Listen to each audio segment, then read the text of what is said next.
It's on. It's on. Oh, yeah. All right. Okay, Shalom. Once again, we're out here to prophesy the word of Yahweh Shem Yahushai, to teach the truth according to the Bible, King James Version 1611. Really, I don't have a topic right now, but you know, brother over here, the Ephraimite, brought this picture over here. Hey, you know, it's funny. I was going to mention that, like, you know, we should probably start off with speaking about that picture. Well, that's the spirit. Yeah. Just brought the picture up, and basically, what that proves is the deception of Esau, which Elder Pastor, he's going to go into it. But basically, the earth is given into the hand of the wicked. Yeah, Job 9 and 24. This is even more proof. All right. Now, if you look carefully, where's the woman at here? That's a woman right there. Okay. And that's one right there. There you go. Now, we know the scriptures, right? We know that Yahweh had 12 apostles, which at the beginning of the supper, Judas betrayed him. So Judas left. So that leaves Yahweh and the 11 apostles. Now, which one of them was a woman? There was no women there. Nope. So this is more proof that Esau's a liar, man. As a matter of fact, let's get, what is that, Psalm 58? Yeah. Psalm 58, yep. Forges, that's the one, right? Forges of lies? No, that's no, Job 13 and 4. And 4 yeah. Yeah, somebody can get Job 13 and 4. And Psalms 58 goes into it too. So we can bring out, I'm going to say it again, man. There was no women at Yahushai's Passover. So why the hell did they have a woman up in here? Furthermore, yeah, Job 13 and 4. Yep. Furthermore, Yahushai didn't look like this. And his disciples didn't look like this. And by the way, you know what this is? This is the sin of blasphemy. Blasphemy of the Holy Spirit. That's what this is. All right? Yeah, go ahead. Bring it up. This is Job 13 and 4. But ye are forgers of lies. And there's the example. This lie was forged. Yep. We should look up that word, forge. In the Hebrew? Look the word up, forge. You got the blue letter on you? Mm-hmm.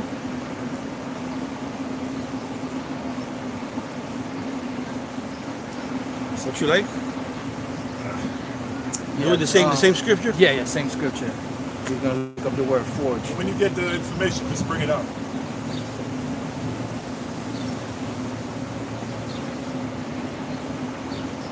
And that's what the scripture means by blasphemy of the Holy Spirit, which, by the way, cannot be forgiven.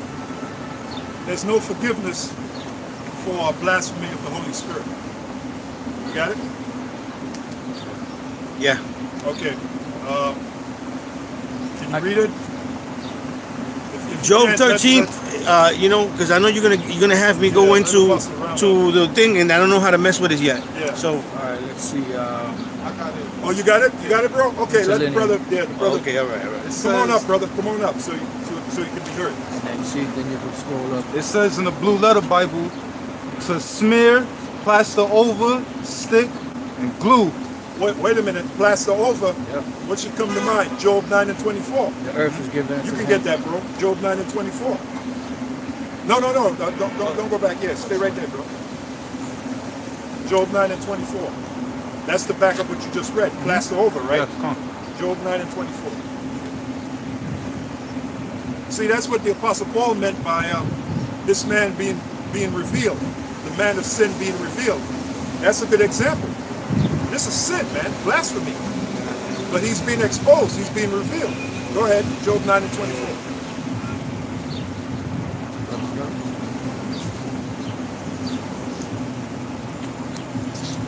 I got it. Man, where is it you said again? Where you got to click in? This is the book of Job, chapter 9, verse 24. The earth is given into the hand of the wicked. Yeah, the earth is given into the hand of the wicked. Again, Exhibit A. Go ahead. It says, he covered the faces of the judges thereof. Now that ties in with what you just read. Blast over, right? Forge.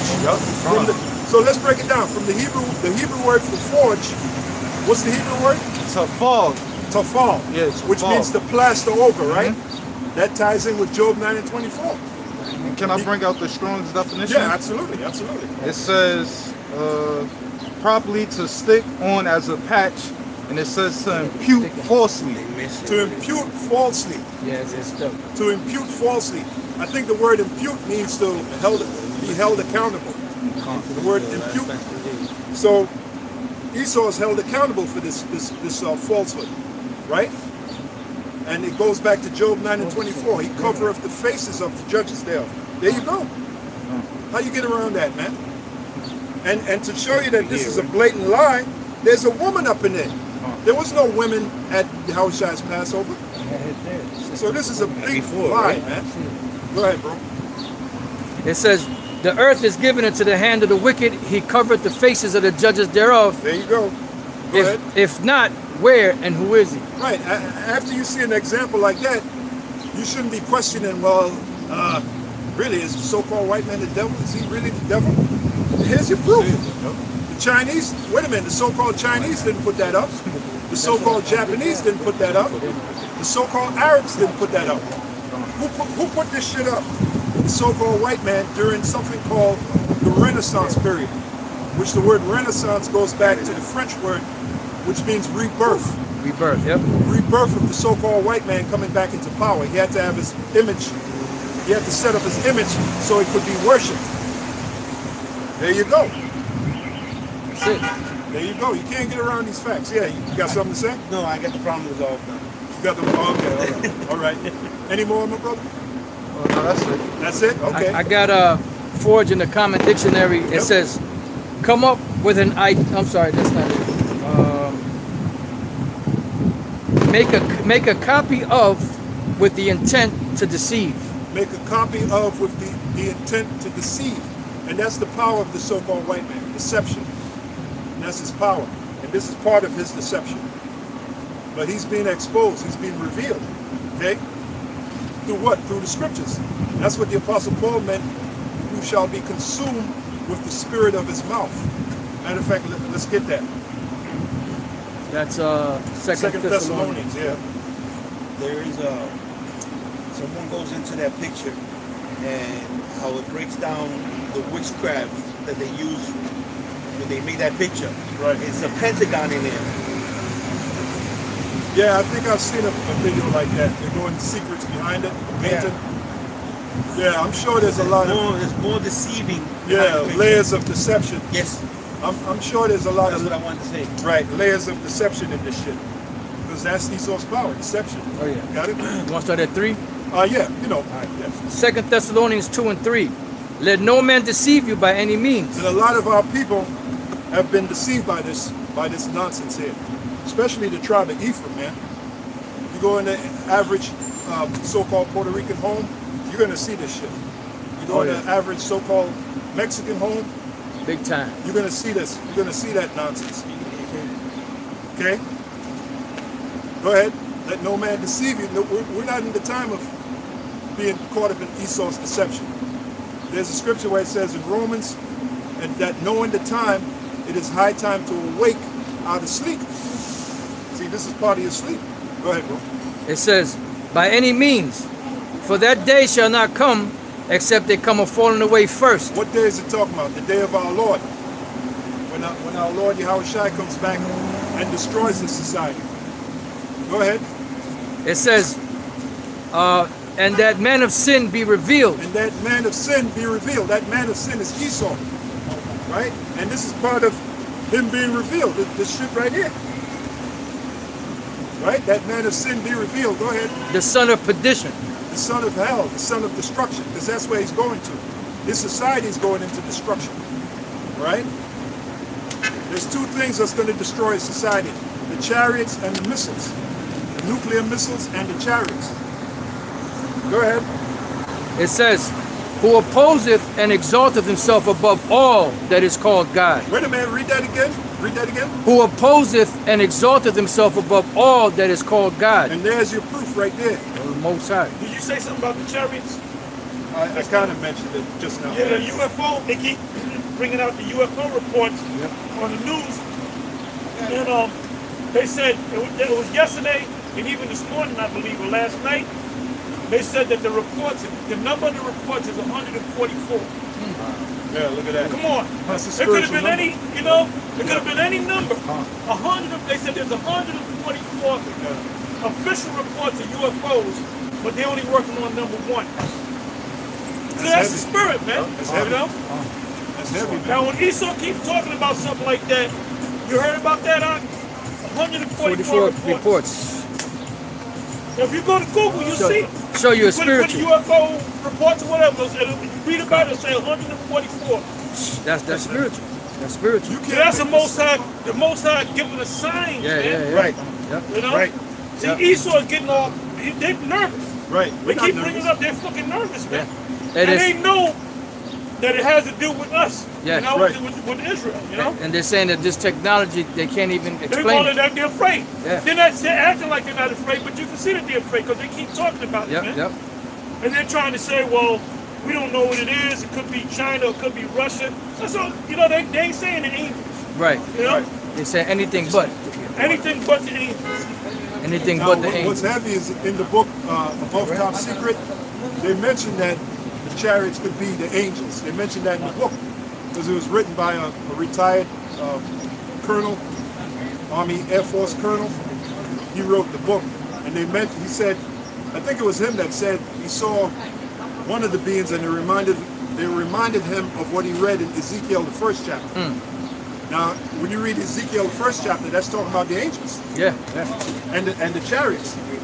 Okay?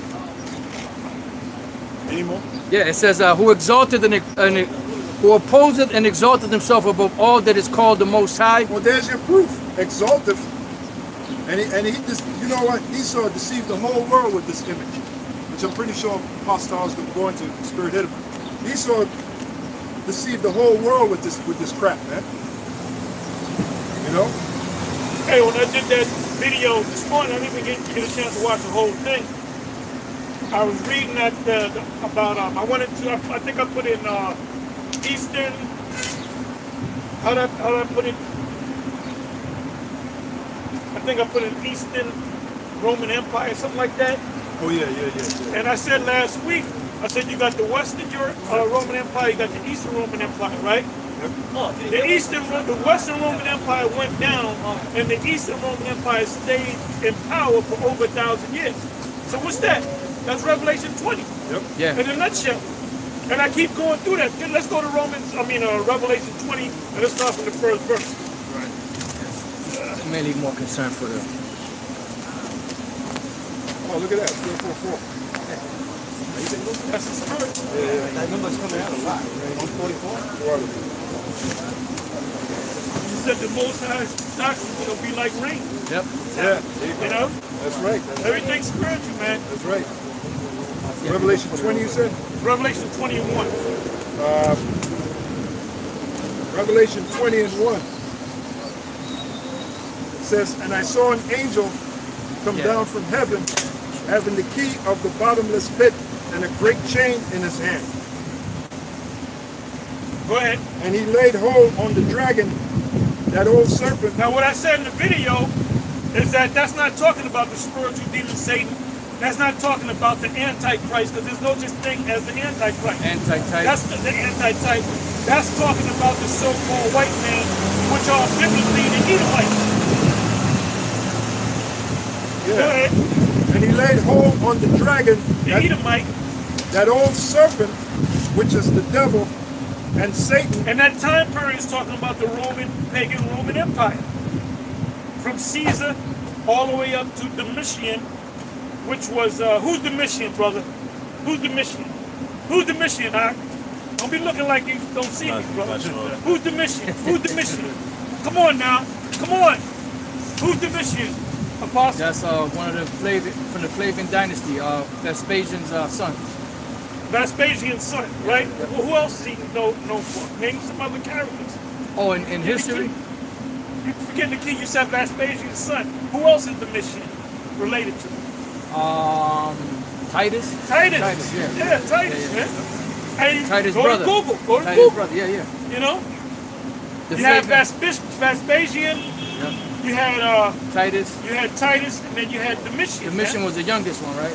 He was the youngest one. He was the one that Okay. I'm gonna have to that learn that. dedicated right? the. Yeah. That's it. More history, boys. Yeah. He was the one that set up the Arch of Titus, the Ark of Titus, Okay, for his brother. for his brother. And when they showed the Ark of Titus, they showed them raiding the temple. And what was the main public act that they did with that money? They built the it's called the Flavian amphitheater, which they call the Colosseum. Now they was talking about that today in the news. They spent so many hundreds of millions of dollars to build that thing back up, because that's one of the main tourist attractions when you go to Rome, man. Oh yeah. All right? They have bread and circus. Bread and circus. Yep. Go ahead, read that again, huh? Okay, Revelation 20 and 2. And he laid hold on the dragon, that old serpent, which is the devil, and Satan, and bound him 1,000 years. So what does that mean? That means that he brought down the Western Roman Empire. Go ahead. And cast him into the bottomless pit, Bottomless pit is Europe. Go ahead. and shut him up, and set a seal upon him, that he should deceive the nations no more. Because what was his deception? His deception wasn't Caesar Borgia. His deception was the Roman Empire itself, the Roman rule. Right. And that world that he ruled was what? Palestine and all the areas where the Roman Empire was established. Romanization. Romanization, yep. Because they had to go to the, they set up governors. They set up different leaders, governors, tetrarchs, you know? Yep. So you had to answer to them, because why? Because you had to pay taxes to them, man. That's what Matthew 2 is all about. It's either Matthew 2 or Luke 2. Luke 2. Yeah, Luke 2. Days of the tax. Where the days of the taxes. Yeah. It was a census. The reason why they wanted a census, so they could know how much to tax you, man. Yep. So that's their deception. So go ahead and read that again. Yeah, third verse. And cast him into the bottomless pit, and shut him up, and set a seal upon him. They had no power. Now that's when Jake was able to kick the white man's ass. Right. You Negroes can't do a damn thing. You ain't got no power over the so-called white man. Back then you had the power. Oh, that So what was they doing? They were taking it out on Esau. They were fucking Esau up. The day in the king's court? They and the king, thank you. Yeah. And the icon with it, the icon, you clearly see Esau being led to court by Jacob. Yep. And being pronounced judgment, sentence. That's why in his society, he comes down so rough on us in his court. Right. Because we were doing the same thing to him back during the Dark Ages. Using our laws, using our system. Okay. Go ahead. Revelations 20 and 1. Yeah, that's This is what I'm the- reading. this is reading? Yeah, Read it right now. Yeah, read the second verse. Okay. Go ahead, read again. Yeah, Revelation 20 and 2. Okay, good. Yeah, go ahead and speak on it. Show it. Yeah, I'll show it. I just want to get a good view. Day in the king's Yep. What image is that? A day in the king's court. Oh, a day in the king's court. Yep. Yeah, there you go. See Jake ruling. Clearly. And that's why over there in England, you have something called the beef eaters. Now you notice they wear their big hats. That's reminiscent, but they have Esau. That's reminiscent of when Jake was ruling England with the big afros. Then you had the barristers, right? They wore the woolly wigs. That goes back to Jake, when Jake was sitting on the bench. You had a party called the Whig Party. The Whig Party, yeah. And the Whig Party represents, we're Israelites. Yes. We're putting on the garments of the Israelites. We're putting on the woolly wig, you know? Yep. Go ahead, read on. The third verse.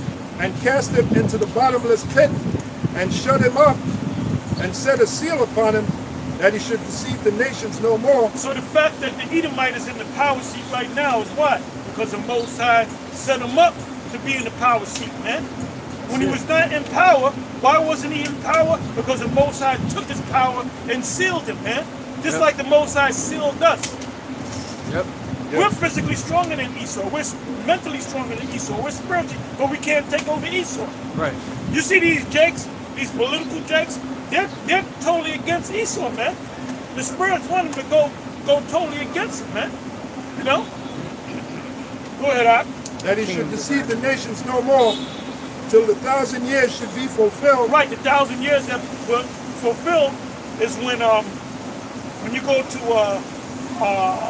325, 330, and it was really before that, but from 325, 330, when Constantine sat on the throne, and all of his sons came after. You had Constantine 1, Constantine 2, Constantine 3. This was around when Esau came into power. That was during the reign of Constantine the 11th, Constantine the 12th, and that was during the time period of the 1400s. And that was how many years? That was 1,000. That was 1,000. Shalom, Mark. Shalom. Shalom. That was 1,100 years. All right.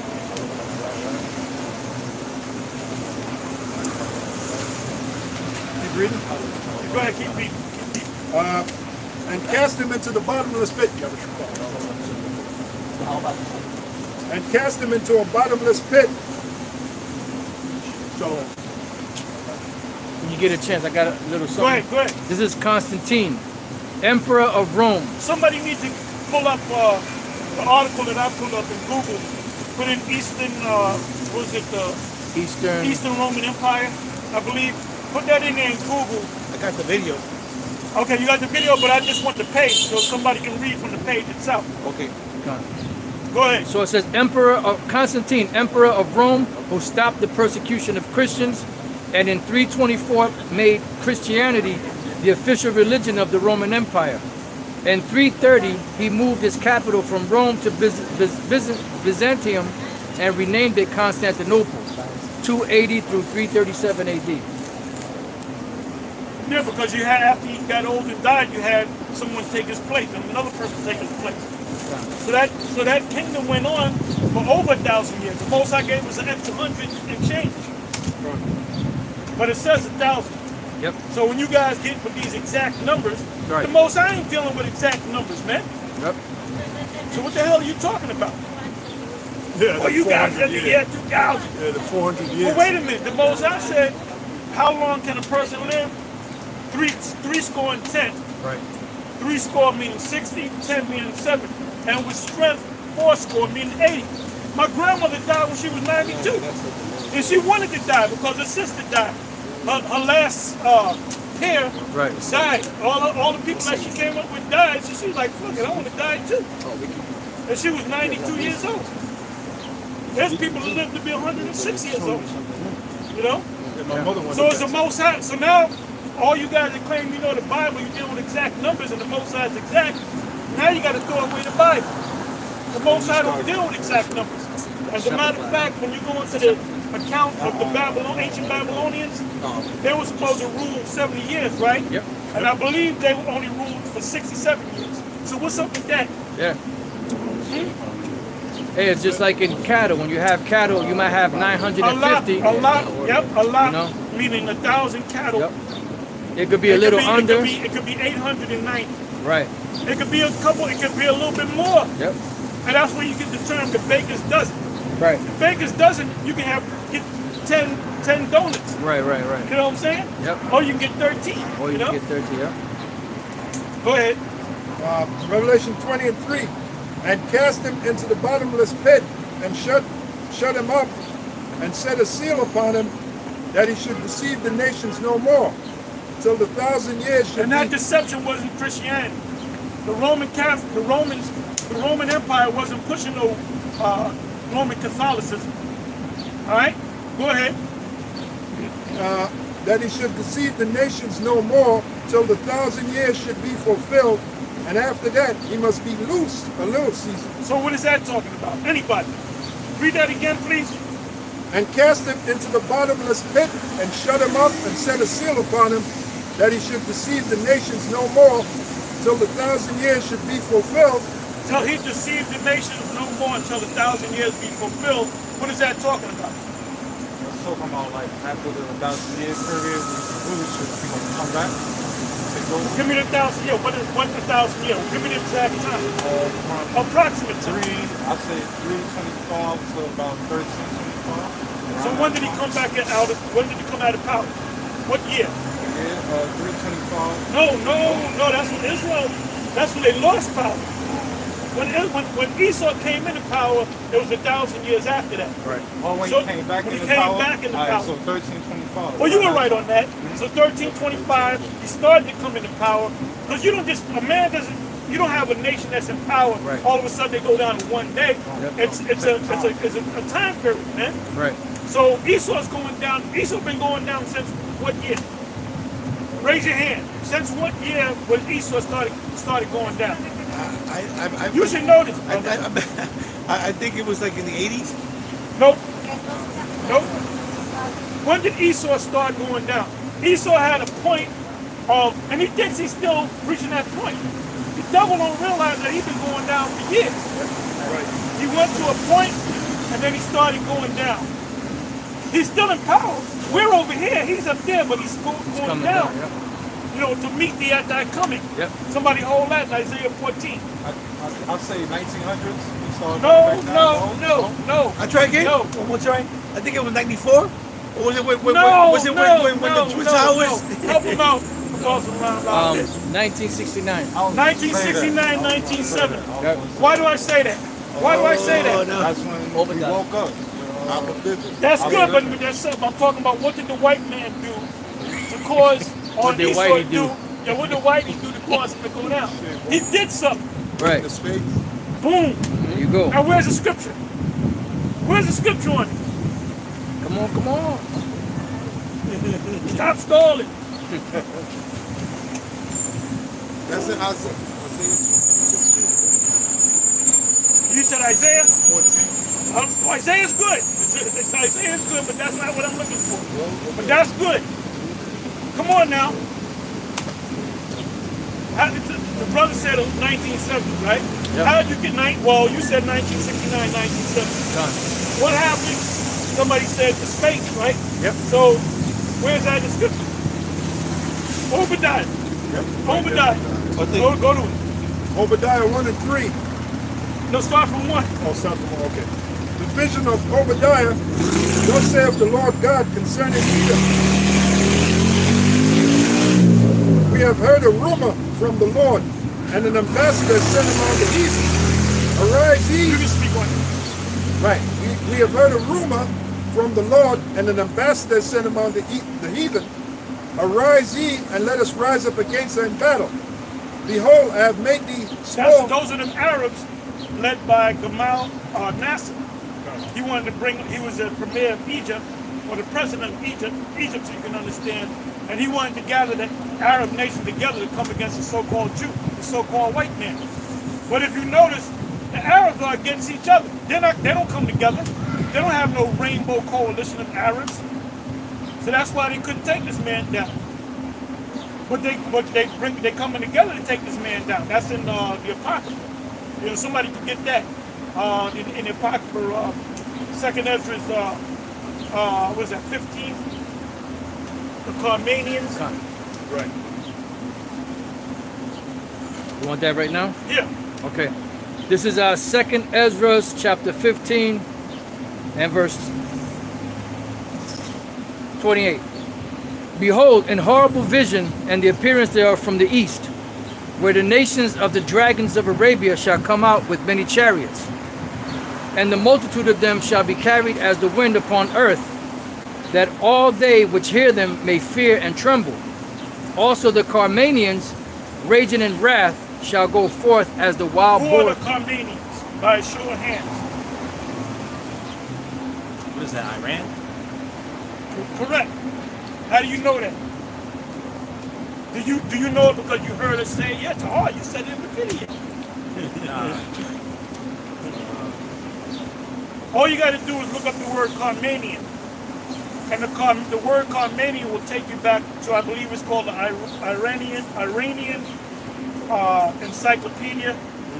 And it tells you that that was one of their ancient names, which was the name for Elam or Iran. If you look it up. If you look up Carmanian, it's going to lead you back to Iran, which is a new word. You got it up? No. If somebody got it, I try to look it because I got it offline. Carmanian? So. Okay. Carmanian. Spell it. Carmanian. See? Oh yeah, Carmania. He got Carmania. Should be the same thing. Yeah, good. Carmania. It says here Carmania, Greek. Yeah, it says Old Persian. Yeah, there it is. Old Persian, Middle Persian is a history region that Who are the Persians? Elam? Thank you. Elam. Yep. approximately correspond to the Middle Iran, modern Iran, Iranian. province of Kerman, and as a province of the Achaemenid Seleucid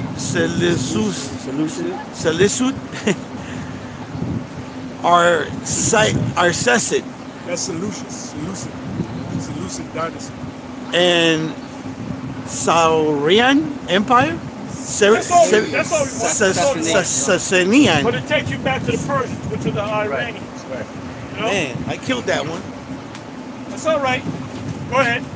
So it says, also the Carmanians raging in wrath shall go forth as the wild boars of the wood, and with great power shall they come and join battle with them, and shall waste a portion of the land of the Assyrians. Yeah, they're going to get together with other Arab nations. They're going to put their differences aside.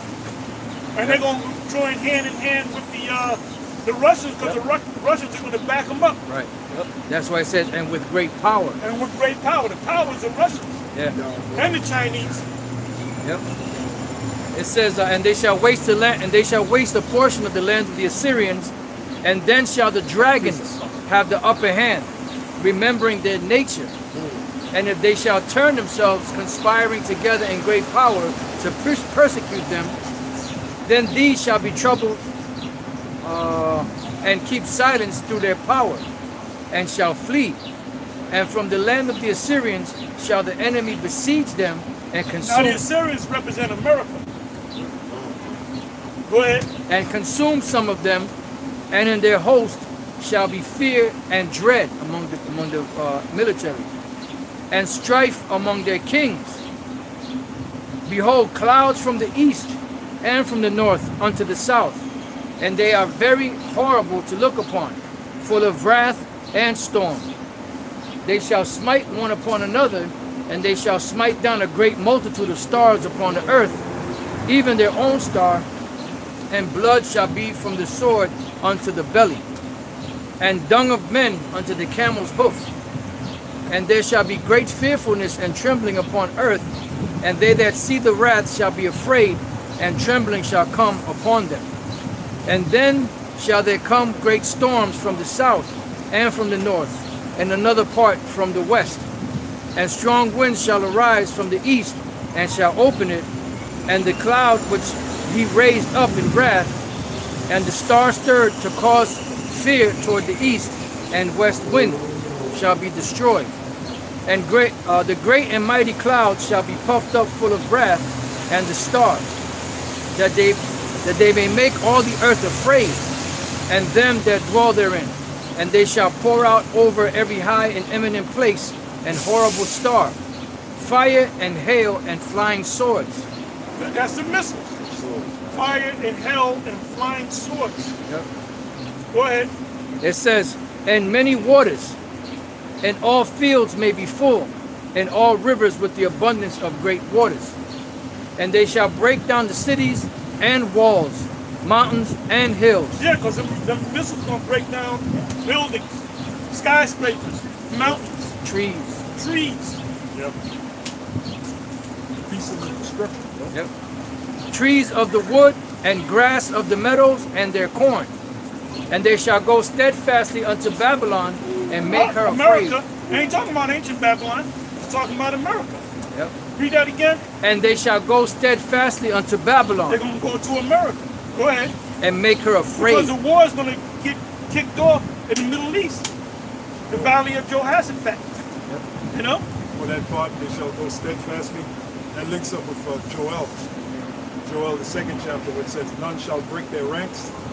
Meaning once their missiles are shot, they're not going to fall upon each other. They got that guided missile technology, so none shall break their ranks. Right. Go steadfastly, meaning they got a mission. Right. They got to hit that target. Yep. And the Lord's Spirit is going to be in it. Yeah, because that's the Lord's army. Yep. The missiles are the Lord's army. Joel, the 2nd chapter. Somebody give me Isaiah 14 and 9.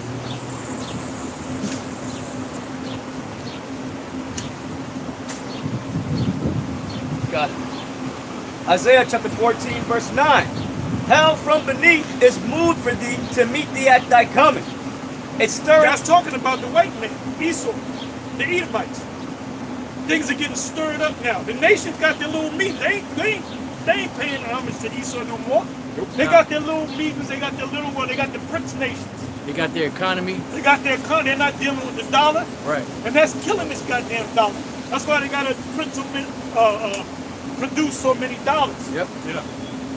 To back up Pastor R, that's why Saddam Hussein was taken out of there, because he didn't want to deal with the dollar anymore. Yeah, he was working with the euro. Yeah. And they didn't like that. They didn't like They that. said we want you to deal with the petrodollar. Yeah. And that's why they declared war against him. Muammar Gaddafi was setting up a gold standard, and it was going to use gold from Africa called the, I think it's called the dinar. And they didn't like that because it wasn't backed by the dollar or the Federal Reserve. Yeah. So they declared war against him. So they can see it, man. They can see that this man, everything he does is by conspiracy. Yeah. And he's being exposed. Another example, Timothy Geithner, when he went over there to China, basically went over there for 10 cup, and the so-called Chinese was making fun of him, man. Timothy Geithner. Like an Edomite monkey.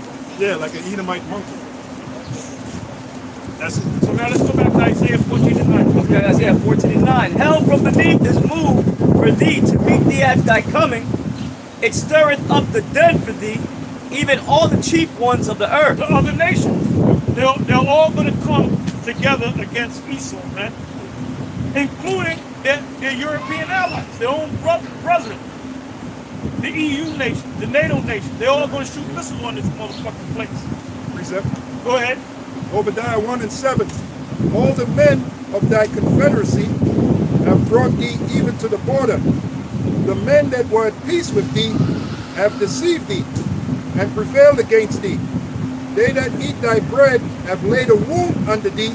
There is none understanding in him. Yeah. Because they. Don't be surprised. Oh yeah. Yep.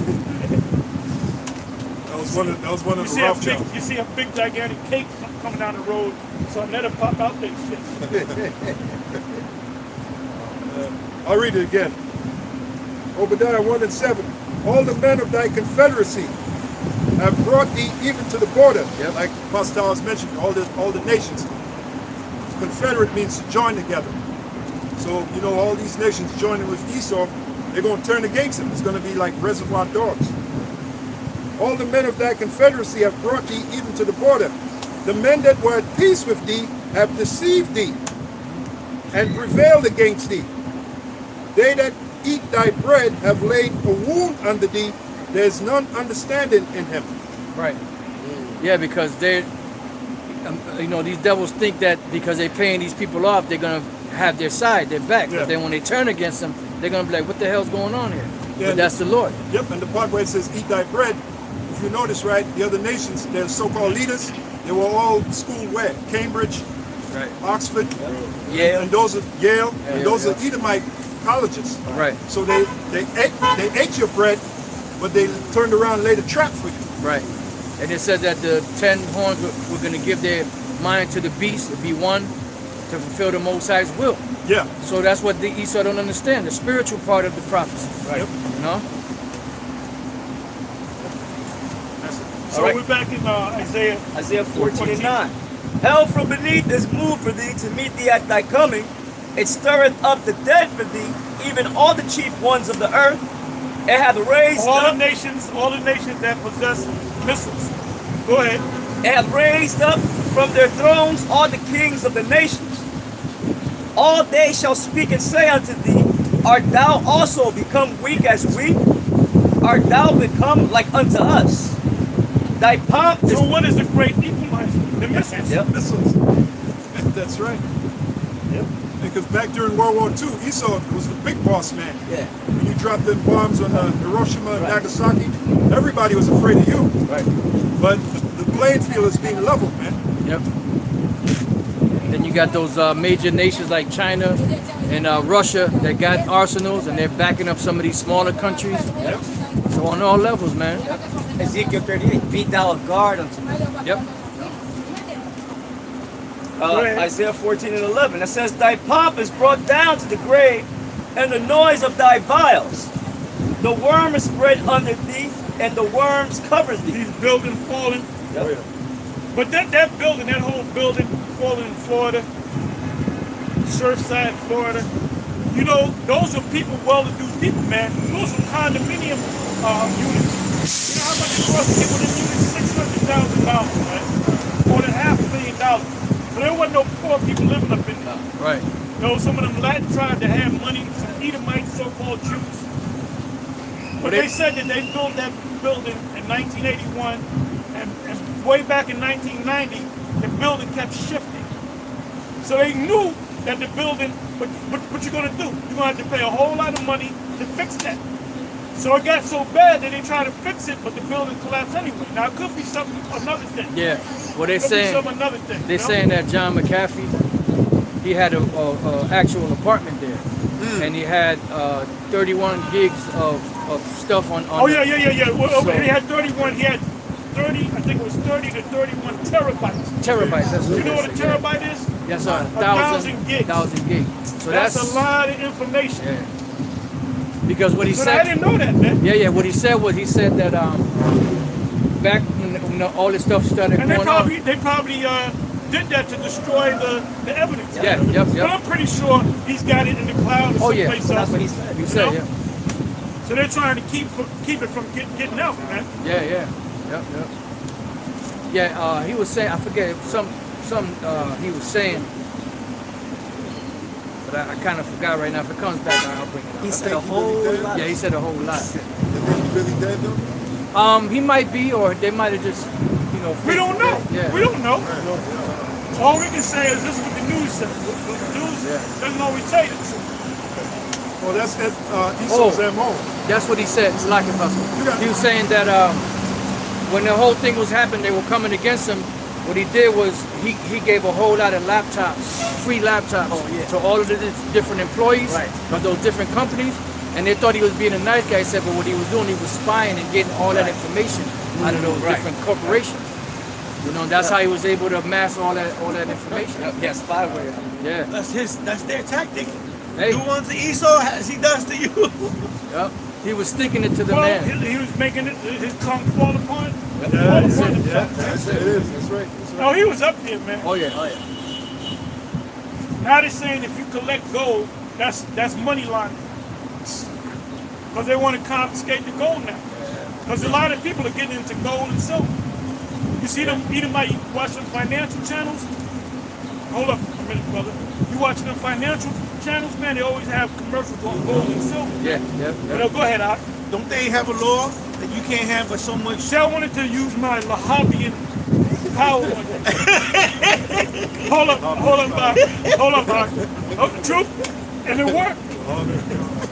But your fingers got to be longer. Yeah. You gotta have that. You know, you gotta have fun. ET You gotta have fun. ET phone. Hold up, Troop. Hold up, Troop. ET4 home finger. Go ahead. Who was that? Where we at? I'll read. Isaiah 14 and 12. I'll read 11 again. Thy pomp is brought down to the grave, and the noise of thy vials. The worm is spread under thee. Yeah, and that's when it started happening, 1969, 1970, when they started being brought down. And then a whole lot of stuff was going on back then. The demoralization of America. Infrastructure. Infrastructure was falling apart, you know? Yeah, man. You got bridges. Even now as we speak, one more truck goes over that bridge, go right down south, man. Bridges are just waiting to crumble, waiting to fall. And that's that scripture. Thy pomp is brought down to the grave, and the noise of thy vials. The worm is spread under thee, and the worms cover thee. Erosion. How art thou fallen from heaven, O Lucifer, son of the morning? How art thou cut down to the ground, which didst weaken the nations? For thou hast said in thine heart, I will ascend into heaven. I will exalt my throne above the stars of the Most High. I will sit also upon the mount of the congregation in the sides of the north. Break it down as you read it. Right, it says, for thou hast said in thine heart, I will ascend into heaven, and that was the whole NASA space program. There's planes, yeah, planes, yeah, you know, planes. Yeah. Now you got the Virgin Atlantic, and you got SpaceX. You got 3 companies that's going into space. Virgin Atlantic, which the stock name is Space. That's Virgin Atlantic. Then you got Elon Musk. You got the SpaceX. All right. Then you got Jeff Bezos. He's got his own space, and so they all got their space programs, and it costs you, I believe it's like $28 million to go up into space. So who's that for? The rich. That's really for the rich to escape. That's Amos 9 right there. What is that? Amos 9. Yeah. Go ahead, I have the history on that gold bit, the law. Go ahead, bring it on out. Okay, so this is the history. Labeled Executive Order 6102. President Franklin Roosevelt signed on a law on April 5th, 1933, forbidding the holding of gold coins, bullion, and gold certificates within the continental United States. Yeah, but they did away with that. They allowed you to keep gold, so they're doing it all over again. They're trying to get the gold back again. You know? Got the precept. Go ahead. Amos 9, 2 and 3. Though they dig into hell, thence shall my hand take them. That's talking about the bomb shelters. Right. That, read the whole thing. Right. Right, come. Though they dig into hell, then shall mine hand... No, read from the top. Oh, I'm sorry. Amos 9 and 1. I saw the Lord standing upon the altar, and he said, smite the lintel of the door, that the posts may shake, and cut them in the head, all of them. And I will slay the last of them with the sword. He that fleeth of them shall not flee away, and he that escapeth of them shall not be delivered. Basically bringing down the Esau's elite. Basically, that's what that's saying. Though they dig into hell, then shall my hand take them. Yep. Now hell, that's talking about the earth. Yep. So what does that mean? Meaning the bomb shelters. They're building these comfortable bomb shelters to escape what? Escape the destruction. Right. Right? Reading on, it says, though they dig into hell, then shall my hand take them. Now in Psalm 149, it tells you that the top wicked elite that's going to survive the destruction, they're going to be shackled up and chained. Ooh. That's Psalm 149. Yeah. Got something real quick? Yep. This is, I looked up bomb shelter, right? It says a chamber often underground, reinforced against bombing and provided with food and living facilities used during air raids. There you go. A good example was England. They always tell the story of this guy, Churchill. Churchill. He was in a comfortable bomb shelter during the Blitz of London during the 40s, right? He was down there. He was doing all the speeches, V for victory and all that, doing all that bragging. Meanwhile, he was hiding in the bomb shelter. He was drunk. Yeah, and he was drunk. He was an alcoholic. He was an alcoholic. Two pints of whiskey a day. Yeah, and then the British, right, they always talk about Churchill. Yeah, Churchill was a great man.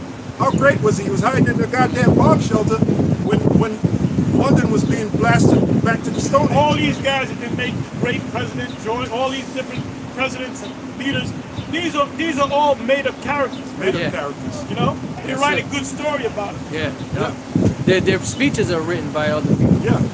Eustace Mullins brought that up. Yeah.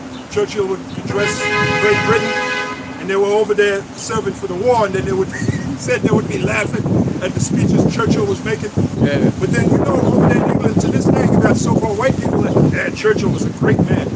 How great was he? He was a bum. He was a bum. Yeah, I thought that's what you said. Yeah.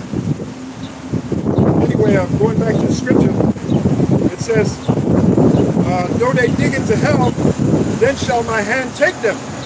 Though they climb up to heaven, right? Though they climb up to heaven meaning what?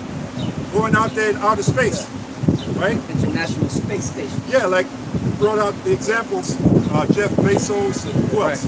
Elon Musk. Yeah, Elon Musk. Why do you think they're building those? The other guy. The other guy. Richard Branson. Richard Branson. Yeah, why you think they're building all those shelters, those space shelters, to try to escape the destruction? That's why. He's scared. And that's for the super rich. Yeah. That ain't for no regular person. So that's for the people that you got to be a billionaire. You got to have a couple of billion at least. Right. Yep. That's right. If you're a millionaire, you a welfare case. You know. That. How that movie Elysium? Yeah, made a No, show. that's true. That's Then true. with the Issachar rights and That's Esau, true. That's true. they were up there in space, but they were. Everybody saw that movie Elysium. Everybody, you gotta see it. Right. You gotta That's a see bad it. movie. That's a bad movie, man. They showed you that they were in that space station, Right. and they were Edomites, super rich Edomites living good, and the people on the earth was catching hell, man. Yeah. Yep. You know. And what happened was there was a revolution. Yeah, not too long ago they did an experiment. They sent what was that, John Glenn? I think he was like 77 years old. And they had him go into outer space because a lot of the wicked elite, the top wicked elite, a lot of them are old. Yeah. So they wanted to see just how long can an old geezer live out there.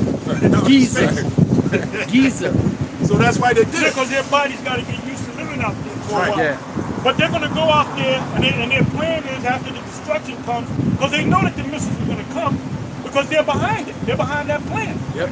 And then they're planning on coming back down to the earth, and most of the people are going to be dead anyway. Right. What was that book? The people in America are going to be wiped out, but then most of the people around the world are going to die because of this fucking jab. Yeah. And the chip. Because guess what? Revelation 16 chapter tell you that anybody that takes the jab or the chip, you're going to get cancer. Yeah. That's when you read it. Yeah. Revelation 16 chapter. A grievous wound. Yep. And that when you look that word up, it says something that makes pus. And what's that? That's cancer. Infection. Yeah. That's Cancer. an Yep. infection. Yep. Infection, if it's not taken care of, turns into a cancer. Right. And cancer means crabs. And what do crabs do? They expand. An infection, if it's not taken care of, it expands. Right. And that's what you call a cancer. Yep. So if you stop it right there, you kill the cancer. Right. Right. Like you Sarnetta, you got a cancer in you, man. You cancered up. Go ahead. Amos 9:2. Though they dig into hell, then shall my hand take them. So we already explained that. Though they climb up to heaven, thence will I bring them down. Meaning what? Meaning we're going to have the pleasure of bringing them into slavery. And that's where Psalm 149 comes in. Right. To bind their kings with chains and their nobles with fetters of iron. That's them top banking families. They got to be alive for us to do that. That's right. So they're going to survive that destruction. Yeah. Either their bomb shelters or outer space retreats. Because they're thinking that they're gonna reestablish themselves once this whole society You're going to crawl out collapses. that hole. Right. And now we can rule. Now we can. Now we eat. That- Their that's plan is to rule again. Right. They ain't gonna rule no more. Con. You only get one rule. Well, Esau got two rulerships. Yeah. They got the Roman Empire and they got the second Roman Empire. Con. So you're the only nation that got two world rulerships, man. Go ahead, Doc. I got something that lines up with. Brother, speak loud, Doc. I got something that lines up with that. Revelation 6:13. What you got? And the stars of heaven fell unto the earth, even as a fig tree casts her ultimately figs when she is shaken of a mighty wind. And the heaven departed as a scroll. What John saw was missiles, but it looked like fig trees when the wind comes and the figs fall. You know what I'm saying? And it's an arc. When the missile hits, it goes from ground zero, it goes up into outer space, and it comes back down like an arc effect. So that's how the figs came off the tree. right. So what he actually saw was missiles. Go ahead, Doc. Verse 14. And the heaven departed as a scroll when it is rolled together. They call it the mushroom cloud. Go ahead. And every mountain and island were moved out of their places. And the kings of the earth, and the great men, and rich men, and the chief captains, and the mighty men, every bondman, and every man, and every free man, hid themselves in the dens and in the rocks of the mountains. Those are your bomb shelters. Hid themselves. Verse 16. Some of them was out of space, some of them was in bomb shelters, some was in neutral countries. So we're gonna get all of them. Yeah. Some of them are in the underground cities. We're gonna get them down there. Oh yeah. Verse 16. And said to the mountains Right. and rocks, fall on us and hide us from the face of him that sitteth on the throne. Because they're gonna get mad when they see them. They're gonna get scared when the Most High comes. They're scared now with the UFOs. They keep talking about it. And that's a sign, man. All praise to Yahweh outside. Because we've been saying that for years about the UFOs. Right. People have been looking at us like we're crazy. But now the U.S. government is saying, yes, there are UFOs, and their technology is 1,000 years beyond ours. Right. We don't know if they're the Chinese, the Russians, the this, the that. And this guy, Lionel, he said, how do you know if they're not the angels? Right. That's what Lionel said. Right. Yeah, and they laughed at him. They laughed at him. Which the tippy top bankers, they know. Yeah. Oh, the elite, no. Yeah, they know. When you looking at us like we're crazy, the elite is watching us, man. Oh yeah. You know? Go ahead, Doc. I have the meeting for previous. On that. Go ahead, go ahead. So this is where were we at? Bringing toils, annoyance, perils of a time full of peril to Christian faith and steadfastness, casting pain and trouble, bad of a bad nature or condition. Cancer. In a physical sense, disease or blind. Now, if you go to Revelation 16, I think it's Revelation 16 and 2, if I'm not mistaken, or 3, third verse, it tells you about the grievous wound. And when you look that word up, it gives you in the Hebrew, the Greek, it tells you what it means. Somebody get that, please? If you can. Revelation 16 and 6? And two. I think it's 2. It's in there a couple of times. Yeah. It's in there a couple of times. You're looking for the blue letter, right? Definition? Yeah, the blue letter, and then we're going to go to the Greek. Crying.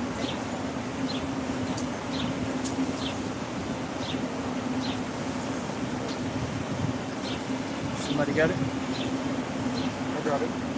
Go ahead. All right, the word, the Greek word for previous is poneros.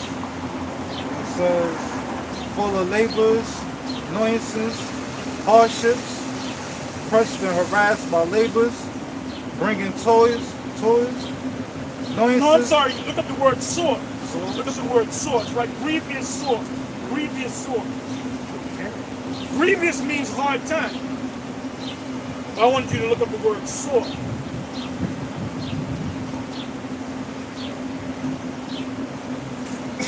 Should be Helcos.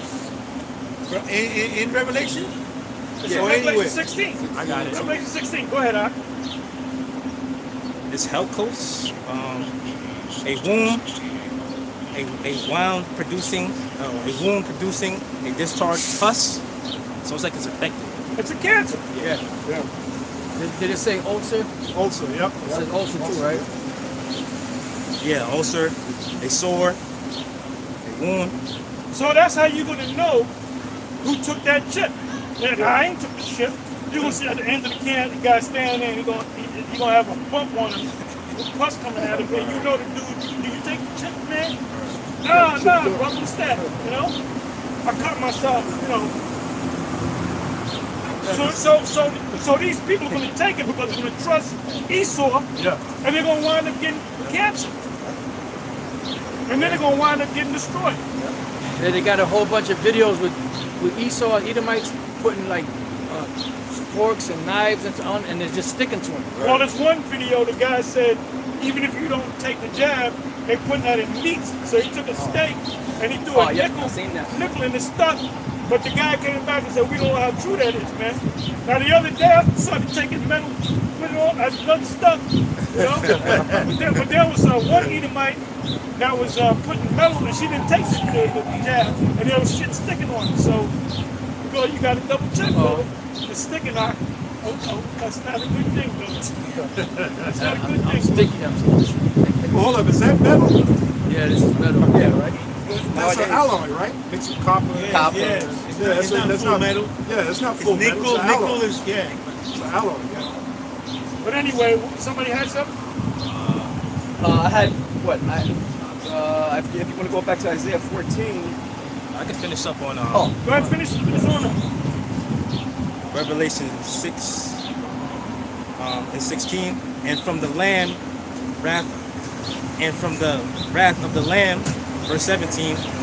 For the great day of his wrath is come, and who shall be able to stand? Yeah, the Lamb is Yahushua. Yep. But he coming back as a lion. He said, He shall not meet thee as a man. the wrath of the Lamb. The wrath of the angry. Have you ever seen an angry lamb before? No, they're docile. Right.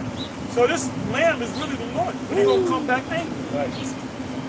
Yeah, Man. matter of fact, she said that I got a precept for Isaiah 47. And that's why those shelters were built, so that they could hide from this destruction that's coming. And they know the Lord is coming back. Yeah. Well, here it is right here. The wrath of the Lamb. Isaiah 47, beginning at the first verse. Come down and sit in the dust, O virgin daughter of Babylon. Sit on the ground, there is no throne, O daughter of the Chaldeans. For thou shalt no more be called tender and delicate. We know that's talking about America. The virgin daughter of Babylon, right? Take the millstones and grind meal. Uncover thy locks. Well, that's how you know that that is not talking about ancient Babylon. You got these Edomite scholars saying, oh, that's talking about ancient Babylon coming back into power. When they had the desert storm back in 90, 91, 92, they were saying, they were telling the officers, they were going into the scripture saying, we got to destroy Babylon all over again. No, the Babylon that's the Most High is going to destroy is America, man. Right. That's why it's known as the daughter of Babylon. It's not the actual Babylon. Virgin daughter of Babylon. They celebrate Christmas, they celebrate Easter, which are all pagan holidays that go back to the Babylonians and the Assyrians. You don't even, dumbass Christians don't know that. Here you are putting up a Christmas tree, and where's that in the scriptures? Where's that? It's a Babylonian pagan high holy day. Yeah, you believe that the Lord was born on 25th December, and Mary set up a Christmas tree?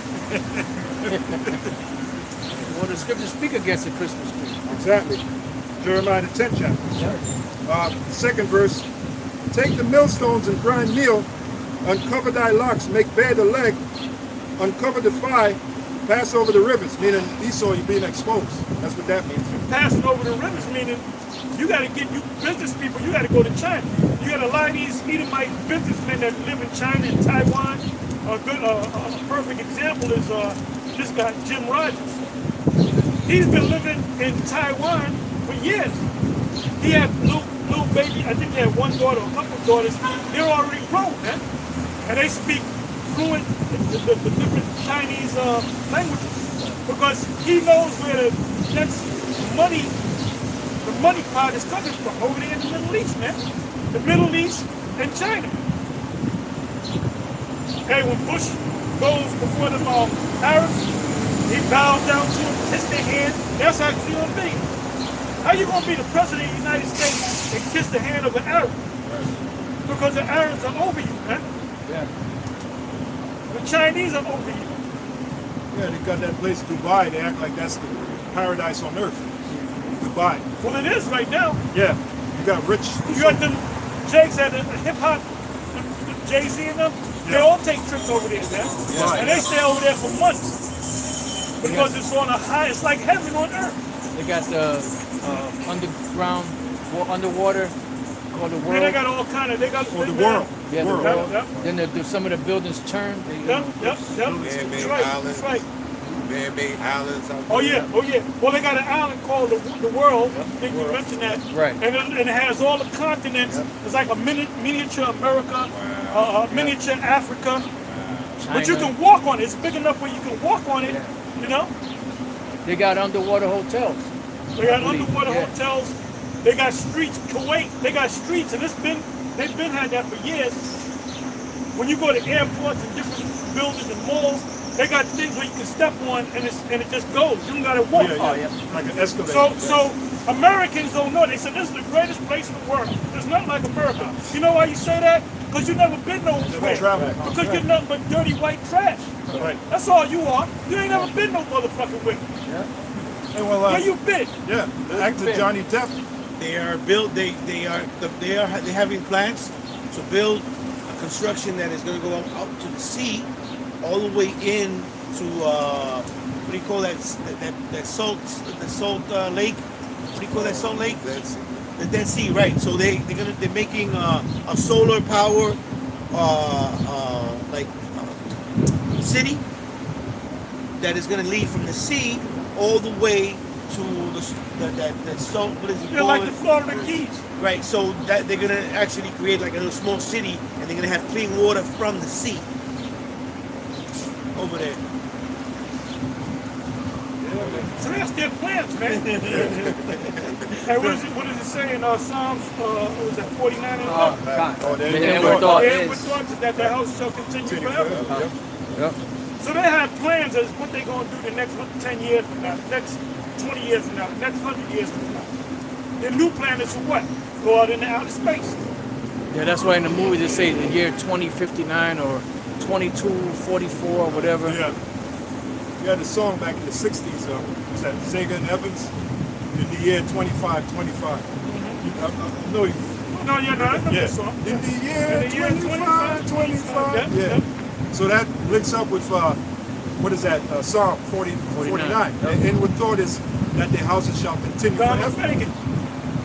Yeah, IGY. IGY. Yeah. Yep. Back in Isaiah 47:3, thy nakedness shall be uncovered, yea, thy shame shall... IGY, one of the lyrics is just machines to make all decisions. You know? Because they're planning on setting up robots. Yeah. That's why they're talking about UBI, Universal Basic Income. Because you don't have to work. Right. If you notice, a lot of restaurants and businesses, they're looking to take people in and give them sign-up bonuses, but they're staying home because the government has given them more money that they can make working. Why are they doing that? To get you lazy. Yeah. Because they're getting ready to phase out all the middle class, and you're just going to get a basic income check, and you can buy only so much, and robots are going to do everything. Yeah. That's their whole plan. Even DeMond Wilson said that. The actor DeMond Wilson brought that out. Yeah, go ahead. And they also plan on making it as like you don't own anything. So you will. They have a saying. They said you will have nothing, and you will own nothing. Oh yeah. You have nothing. You will be happy. And you will be. Well, that's what they're doing now.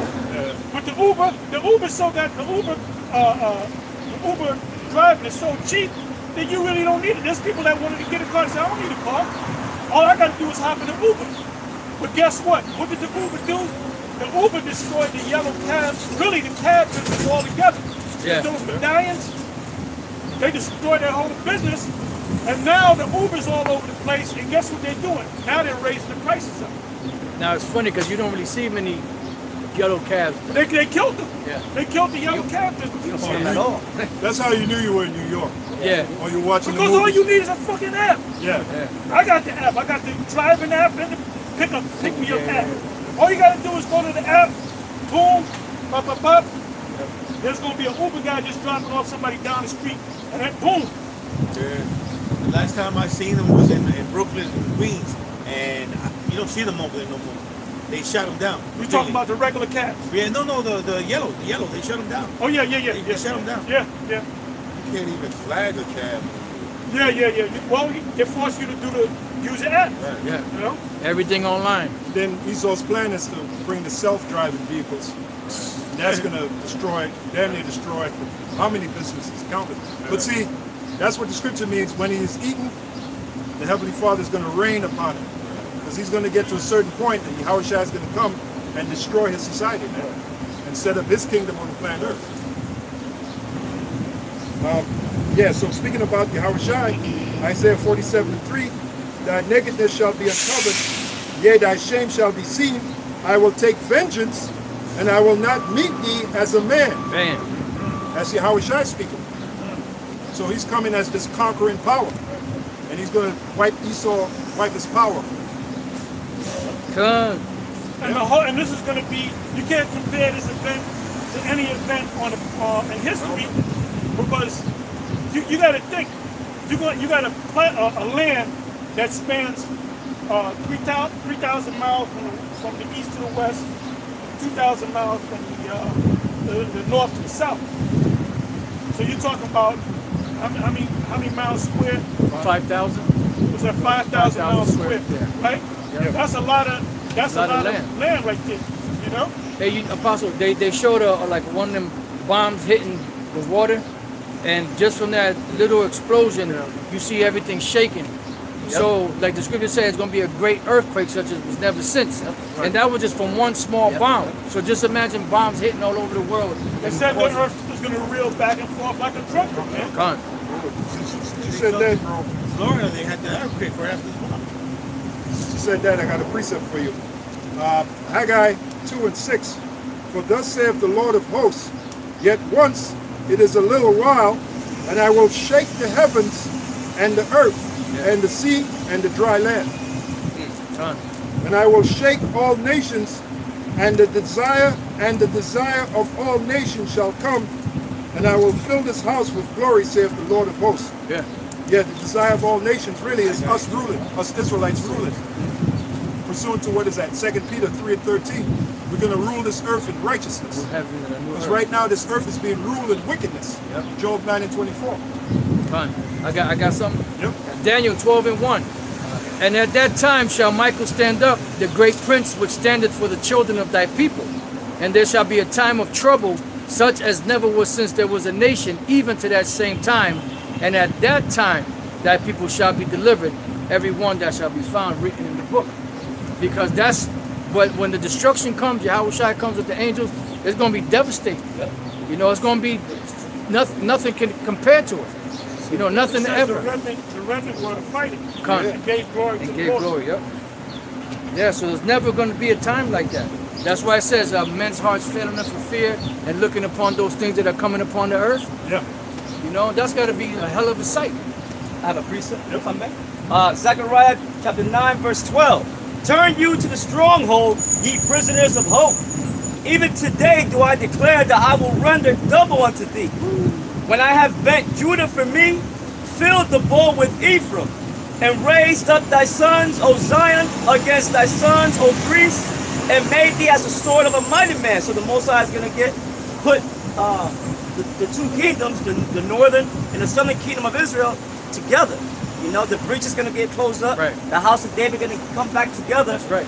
To whip Esau's ass. Pretty much, that's what it's saying. And he's going to move out any of you that's just teaching black only Israelites or Latino only Israelites. The Lord's going to move all of that bullshit out of the way. Not the black, you know, you keeping the breach open. Right. It is the Lord want to close the breach. Right. But you keeping it open with that your hatred of the northern kingdom, so-called Latin tribes. I have a little more. Yeah, which was the concept of divide and conquer that Esau's using. They got it from Alexander the so-called Great, you know. This is Zechariah 9:14. It says, and the Lord shall be seen over them, meaning the UFOs, or they calling them the UAPs now, right? They're gonna be seen. They're being seen over us now. Like sometimes we close up and they be right over us, you know, and then we don't see them no more. So the time is gonna come where they're gonna be seen every single day. Yep. In droves, right? Until the Lord saves us. You know, where it's going to be a pattern. Oh yeah. Where you can't see. I thought I saw it. I don't know if it's a weather balloon. Right. No, it's going to be apparent that you're going to see the ships just hanging out in the sky. You might see a 1,000 ships in your area, somewhere in Florida or someplace, somewhere in Texas, just hanging out in the sky for 2 months. Yep. What you going to do? You can't say you didn't see that. Yep. You're crazy. Right. Yep. And all that stuff is going to go viral. Yep. Because everybody got a camera in their pocket. That's right. That's right. Oh, that's beautiful. I got a line. All eyes shall see me. Revelation 1:7. Behold, he cometh with clouds, and every eye shall see him. What's that mean? That means they're going to see the so-called UFOs, the chariots of the Lord. You had that other movie, District 9, I think it was called. Yeah. Big ass chariot came down, I mean, I gotta go back and see it to get the details, but pretty much it was dealing with Israel, you know, because I guess it took place somewhere in Africa, but it went down into a ghetto, a slum, you know. And I guess what, a robot came out of it or something, but the robot was, yeah, they were being mistreated and shit, you know. They were so-called aliens. Aliens. Aliens. This is Zechariah 9:14. It says, and the Lord shall be seen over them, and his arrow shall go forth as the lightning. The arrow is the thermonuclear missiles. And the Lord... Well, the arrows coming out of the ship. Out of the ship. Right. Okay. The lasers. Right. And the missiles. Right. And so they're going to get a double whammy. Yep, double whammy. Yep. I got a quick precept for me. Luke 21:26. Men's hearts failing them for fear and for looking after those things which are coming on the earth. For the powers of heaven shall be shaken. Yeah. And then shall they see the Son of Man coming in a cloud with power and great glory. And that's what? A chariot, so-called UFO. That's the glory of the Lord. And when these things begin to come to pass, then look up and lift up your heads, for your redemption draweth nigh. Now it tells us when Yahushua come with those chariots, he's going to gather his elect. And the Apostle Paul went into it, how the elect are going to be taken up into the so-called UFOs, abducted if you will. So that's going to happen on the day of the Lord. Got it. Okay. Zechariah 9:14. And the Lord shall be seen over them, and his arrow shall go forth as the lightning, and the Lord power shall blow the trumpet, and shall go with whirlwinds of the south. Again, talking about the so-called UFOs. Yeah, he's going to bring war to Esau. Yep. And there's a scripture in Revelation where it says it's only going to take the Lord 1 hour to destroy this devil, man. Revelation 9. And that's lightning, that's supreme lightning warfare. Right. Now you just read that part where it says lightning, right? Yep, lightning, yep. Yeah, that's how Esau is going to go down, like lightning. Yahushua said that more than 2,000 years ago. He said, I beheld Satan falling as lightning. Right. And that was 2,000 years ago. So imagine the very day when Yahushua comes back, man. You in trouble, Esau. Like I said, they've been listening to us for years. They've been listening to us on YouTube since the summer of 2007. So we're talking about 17, 18, 19, 20, we're talking about going on 15 years. And they've been saying that we're crazy, you know. Well, we'll be there. We're this, we're that, we're the other. We've been speaking about the UFOs. Right. That those are the chariots of Israel, man. The angels flying on UFOs, man. That's right. And now they're just coming out and they're admitting it now, man. Every time I turn around, there's another news thing about this expert, you know. Why is that? 144 reports. Right. Right. What a number. That's spiritual right there. What a number. That number's coming out a lot. They could have said 150. They could have said 2,000. Right. Why did they say 144? Spiritual number, man. Yeah. And that, like I said earlier, that's the Most High giving us signs. Hold up, man. 144, that goes back to what? Israel. That's the vibration of the Israelites. Now that you said that, a brother has made a video that he said that he does electronics, and like I don't remember exactly what he said on the video, but he said that due to the vibration or whatnot, that it goes up and down, but every time we get together on Saturdays, it goes up to 144. Say that? The vibration of the waves. Electromagnetic. Yeah, so like on the regular days, it's below 100. I think that's what he's saying. He made a video and he's explaining this. But on the days we get together, you gotta send that video to me. Huh? You gotta send that video to me. I'm gonna look for it again. So like when we get together, on the day we get together, the vibration goes up to 144,000. Wow. And he works with the electronic, with the internet. I think he said.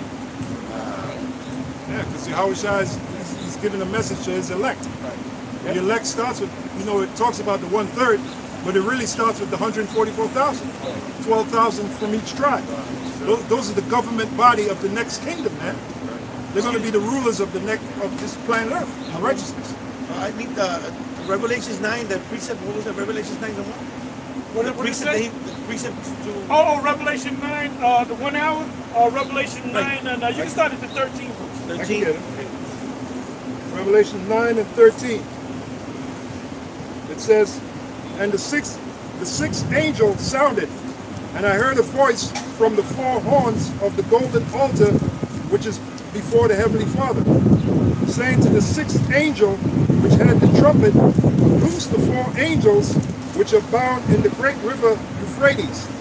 And that's where World War III is going to kick off. That's what that means, basically.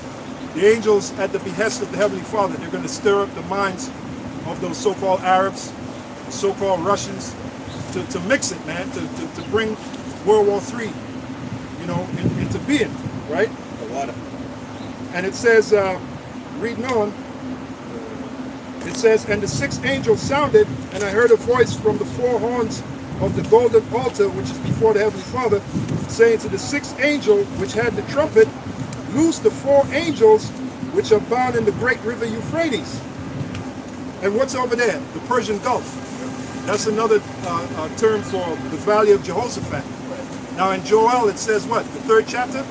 That's where the Lord is going to plead with all the nations. Now, Elder Pastor went into the word plead. Literally it means to judge. So how's he going to judge them? By bringing war. Okay? Reading on, it says, and the number of the army of the horsemen were 200,000, and I heard the number of them. That's talking about the missiles, right? The warheads. Yep. And thus I saw the horses in the vision, and them that sat on them having breastplates of fire. That's the encasement of the missile. And of jacinth and brimstone. And the heads of the horses were as the heads of lions. That's not talking about the angels, it's talking about the missiles. Right. You got certain Israelite groups that say it's talking about the angels. Like ISUPK say it's talking about the angels. It's not talking about the angels. It's talking about the missiles. Then you got certain Edomite biblical scholars say it's talking about the Chinese army. No, it's talking about the missiles. That goes hand in hand with Joel 2. Right. And out of their mouths issued fire and smoke and brimstone. By these three was the third part of men killed. And who's the third part of men? The Edomites. Because you got the sons of the power, that's the Israelites. The sons of men, that's the other nations. And the sons of the wicked, that's the Edomites. Right? So it says, by these three was the third part of men killed. By the fire and by the smoke and by the brimstone, which issued out of their mouths. For their power is in their mouth and in their tails. For their tails were like serpents. Now, the tail, that's the end part of the missile, which carries the missile. The angels don't got tails. Right. Right. You know what I'm saying? That's right. Angels, you don't see no angel come down with a tail. Right. The tail represents the ICBM itself. Right. The delivery system, the rocket. Yep. The thing that's going to do the destruction is in the top, the cone, which you have nuclear warheads. So you have one missile with a multitude of nuclear warheads in it, whether it be 1,000, 100, or whatever. Once it gets from one part of the continent to the next continent, it opens up and the missiles go to different places, right? Right. That's right. The majority of the missile is to carry it, like the elder is saying, to carry it from point, like you got a missile shot from Russia. From Russia to America, that's a great distance. So that's why when you see the size of the missile, it looks huge, because it's got to go all that distance to hit its target. Going back to the scripture, for their powers in their mouth, meaning their head, like it said, is gone, and in their tails, the delivery system, for their tails were like unto serpents. What does that mean? Hey, can I say this? Yeah. Now, if you just read that one scripture, and that was the only scripture speaking about that, and you said that's talking about missiles, people say, nah, they ain't talking about. Right. But you go to Isaiah 34, right. You go to Isaiah 24, you go to all these different scriptures, these precepts, right. And you put them up. That's why I said precept upon precept. When you put these precepts together, right. It's plain that it's talking about missiles. Right. And when it says like serpent, when John saw it in the vision, he saw that fire. And that fire was right. So he described it. He ain't gonna say nuclear missile. Right. Come on, they didn't have that term back in the day, man. He's gonna describe it by what they had back then. They had serpents back then. So that's what that means. right?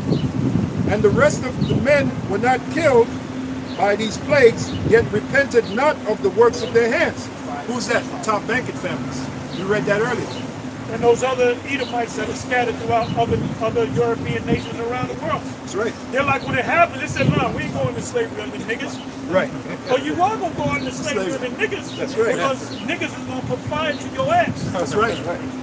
That series of the Planet of the Apes. I was just thinking That about was- it. yeah. You don't hear that horn? Well, that's when they had them deep in slavery. Right, right. Yep. That's Right. right. They beat their ass for 1,000 years, and they were tamed. They said, look, these apes got us. Right. They got us. We can't do a damn thing about it, man. Right. Yeah. So this clown, Charles Heston, he gonna come down and save the world, man. Right. They should have killed. They should have slit his throat. He got out that shit. Well, you know it's a And nigga slid him woman. in the- though. But it was a ocean. nigga woman. Doctor- It's a was local it- Tom. Yeah, Yeah. Dr. Zara. Yeah, Yeah. Sarah. Sarah, yeah. What's his name? Was that Cornelius? So Cornelius. Cornelius, yeah. Should have slit his throat and slid him in the ocean. And this bitch is gonna call him Bright Eyes, Yeah, bright eyes. which is Illuminati. Yeah. Illuminati. And she was all in love with him. There was a Yeah, she scene. said, you're so ugly. Yeah. But then she wound up kissing him anyway. I want to kiss you, but you're so ugly.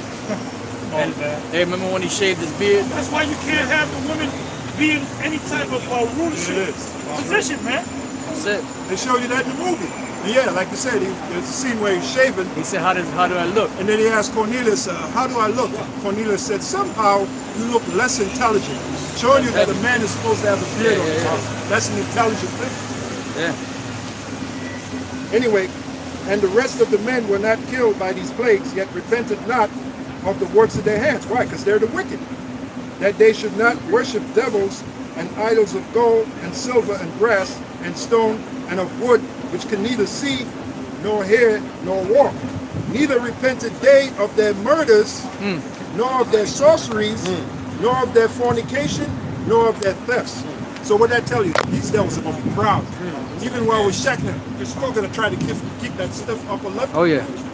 But after a while, they're going to say, oh boy, that's it. We're here to stay.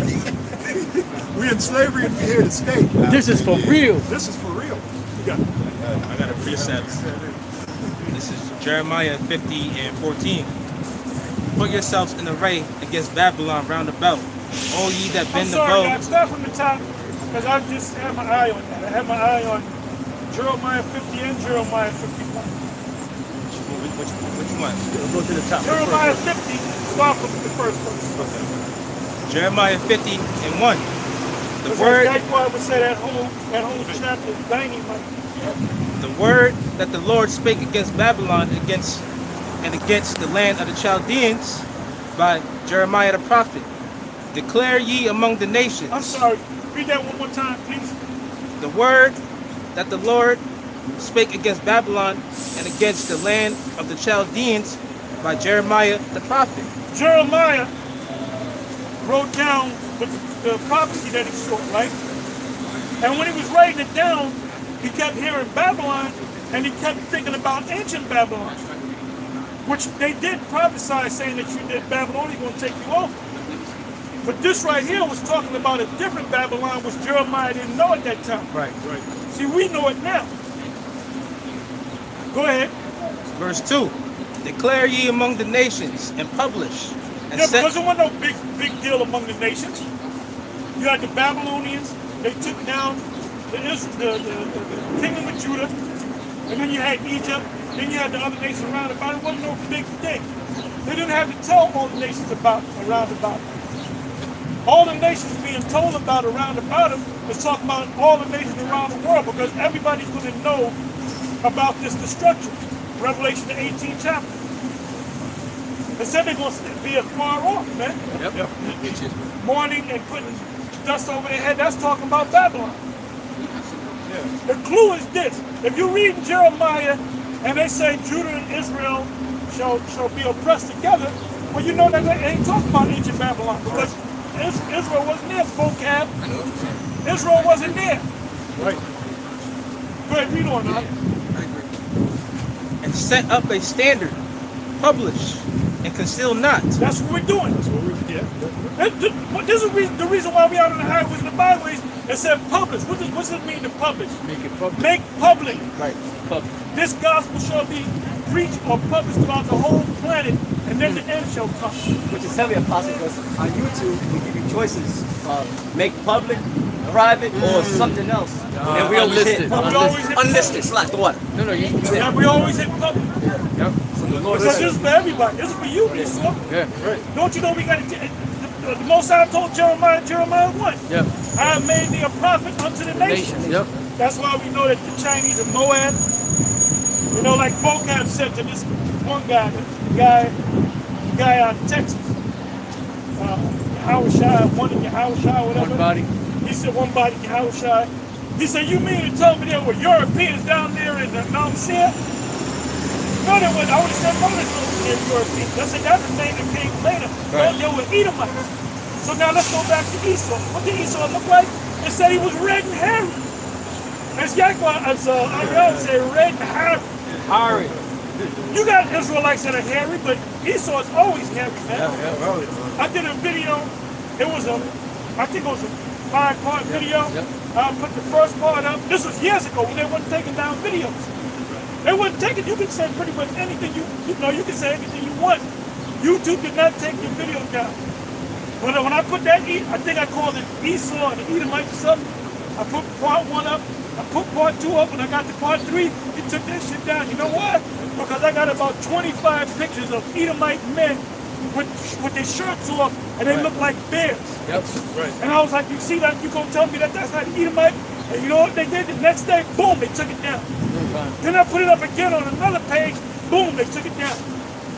They don't like that. They don't like that. Because when you go in there and you read it, red and hairy, right?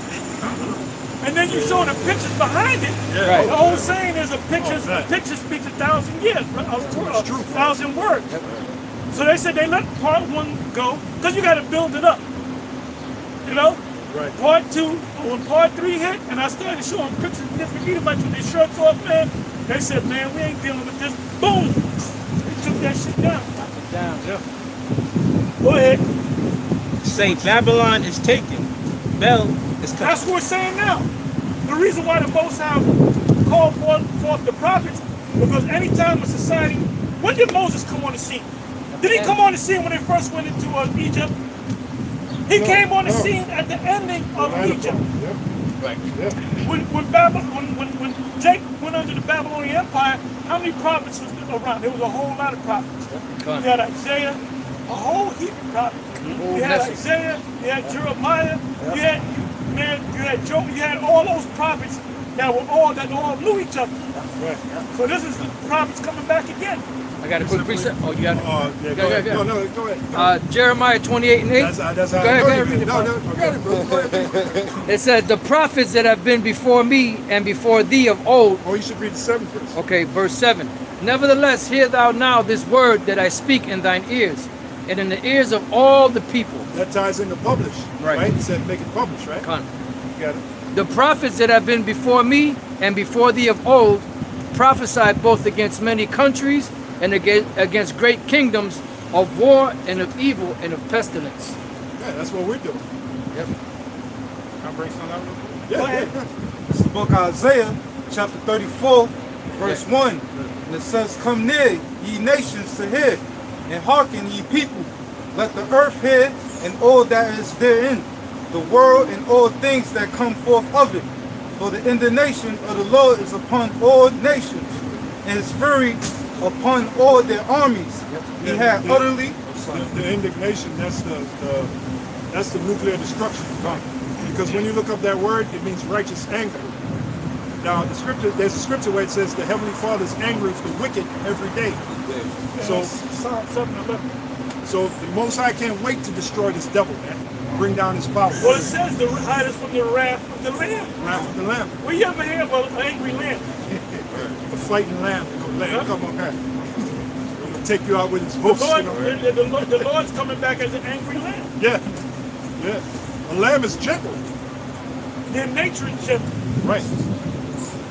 Go ahead, Al. It says... Since you in that, I don't know how many verses, but that you got to keep reading that. Yeah, this is powerful. I like this. Oh yeah, hold on, man. That's one of my favorites, man. Yep. Go ahead. It says, he had utterly destroyed them. He had delivered them to the slaughter. Their slain also shall be cast out, and their stink shall come up out of their carcasses. So what did Isaiah saw? He saw the missile drop, hit the mushroom cloud, and then he saw the bodies dead. So he saw that, he already saw it. In him, he already saw the movie. So if it was given, there was a video that the brother from, the head of the Baltimore, what's his name? Karatazaba? Karatazaba. He did a video on IUIC. They're back there on 149th Street. And there was a pastor, Big Jake, pastor, that said, the Old Testament is done away with. No more Old Testament. Well, wait a minute. There's prophecies and all throughout the Old Testament. Right. So you mean that the prophecies are not going to come to pass? If those prophecies do not come to pass, guess what? That makes the Most High a lie. That's right. That right there, you can cut it. The Christians don't know what the fuck is going on, man. They don't know what the hell is going on. If you had a Christian out here in the audience, it'll make their head spin. Oh, he'd be slaughtered. When vocab come out, his head starts spinning, man. When vocab don't know shit, you know, like Roger Mayweather, most people don't know shit about boxing. Right. Vocab don't know shit about the prophecies. Right. That's why you don't know the Bible. Which means he don't know the Bible. Beautiful. Hey, that's why. We're supposed to know the whole. We have unction from the Holy One, and we know all things. All right, go ahead. Precept for you. Matthew 13:52. Then said he unto them, therefore every scribe which is instructed unto the kingdom of heaven is like unto a man that is an householder, which bringeth forth out of his treasure things new and old. So you got to go into the Old Testament and you got to go into the New Testament. You might go into the New Testament and the answer will be in the Old Testament. Right. Yeah. That's a wise master builder. Oh, that goes back to precept upon precept, line upon line, here a little and there a little. Yep. Which the vocab calls Hebrew hopscotch. That's it. Go ahead. You got a precept for it. Acts 13:41. Behold, ye despisers, and wonder, and perish, for I work a work in your days, a work which ye shall in no wise believe, man, though a man declare it unto you. Well, what does it work? Work in your day? Like you go out and prophesy. Like go out and prophesy? Oh, you talking about the Most High? No, the work that I will work in your day is talking about the Gentiles coming in. Oh, right. But the Israelite Gentiles, not what vocab says. Right. That's what that's talking about. And that's quoted from Habakkuk. Yep. The work I will work in your day is that the Gentiles are going to come in. Right. All right? Yeah, because when you go back to the history, you had a lot of the Jews, they looked at the other Israelites as being heathens. Yeah. That's why the Apostle Paul said, I say, have God cast away his people? God forbid, for I also am of what? The tribe of Benjamin. I'm going to give you a perfect example of the Israelite Gentile and Israelite heathen. This, the elder, the little baby getting the tattoos. This guy put it up, Manatas Akbar. Hey brother, when I put it up, I turned it off. Yeah. I put it up for like 3 seconds, and I saw that shit. I said, I ain't watching this. I turned that shit off. Yeah. But then I had to come back, and I wanted to punch the fucking computer, man. Yeah. And I was like, you fucking niggas, man. Yeah. There's a little baby with tattoos all over him crying, and you got some nigga-ass pork chop eating women and some black-ass pork chop eating man. Do you know how hard it hurts to get tattoos? Yeah. I don't get and he got tattoos all over the place. He got tattoos and crying, man. Those are fucking heathens, man. Yeah. Those are heathens. That's right. Those are Gentiles. That's what that means, vocab. The reason why the Israelites that were born Israelites, which are called the circumcision, they don't have nothing to do with the uncircumcision. I mean the uncircumcision, because some of them had bald heads. Right. They had no beards on their face. Right. Yep. They had tattoos on it. Togas. Yep. They had togas. They were eating all kind of unclean food. Yep. Right. Yeah. Why do you think the Most High sent down in Acts 10 that sheep with the unclean beast? Right. Because those Israelite foreigners are like an unclean beast. Right. Yeah. And the Lord was going to clean them up. That's why he sent Cornelius. Yep. I mean, I'm sorry, Peter. Yep. Because the word is what cleansed them. The word, that's the baptism. Yeah. What about when Apostle Paul went to the island of Malta And Oh, he those are described- Israelites. Those are those deep, Yeah. Man, In the bush. you can only imagine what they look like. Yeah. Rugged. The in the bush heathen. First of all, they were walking around butt naked. They were eating that, and when they hungry, Yeah. they saw something. They saw a Yeah, muskrat, tarantula, something muskrat, that, yeah. or whatever. They were Yeah. just eating it. Muskrat wings or some Yup, crazy yup. shit. Look at the Moabites. Look at the Moabites, man. Moab eat Oh, bears. yeah. Bears. They eat bear. They have a dish called the bear palm. Where they, man, I Damn. seen it. They Wombat. don't eat Yeah. bats. Wombat. Bats. And with the virus came about, I didn't go to the Chinese restaurant for Oh, yeah. Nobody did. because they showed that Moabite chick eating bat. Yeah, yeah. Hey, cause that's really bat wings they sell you, man. With pork fried rice. But you know what's heavy? In the history, them Apostle Paul called them barbarians, right? Yeah. Now in Yeah. the history, the serpent came up and bit Apostle Paul. Yeah. And they stood afar and they said, let's see if he's going to pass Yeah. away. Yep. Vengeance got him. That shows you they were spiritual. Yeah. But then, after a while, they didn't see anything happen to Apostle Paul. They said, oh, he got to be a god. He's a god. Yeah. Which shows you they were kind of spiritual. Which Yeah. shows you they were Israelites. Yeah. To reason like that. Spread witness without spirit of witness. Children of the Certain sun, yeah. things they know. Right. They know that killing somebody is It's not wrong. right. It's Right. spirit, you know. I want to see Esau send his child abuse people after these people, because that's child abuse. That's terrible, man. Absolutely. That's Well, the jail Lord's going time. to get them. The Lord's going to get them. Yeah, that baby never stood a And chance. and see, you go into a lot of these states out in the west and down south, them Negroes down there are heathenistic, man. Yeah. Absolutely. They're heathenistic. Well, that's why that your man that you work with, he possum, Yeah. you know. He ain't there no more. They eat all that, you know, alligator. What you think gumbo's all about? Hey, that's what that dude. What was that guy? That comedian's name that just dropped dead not too long ago?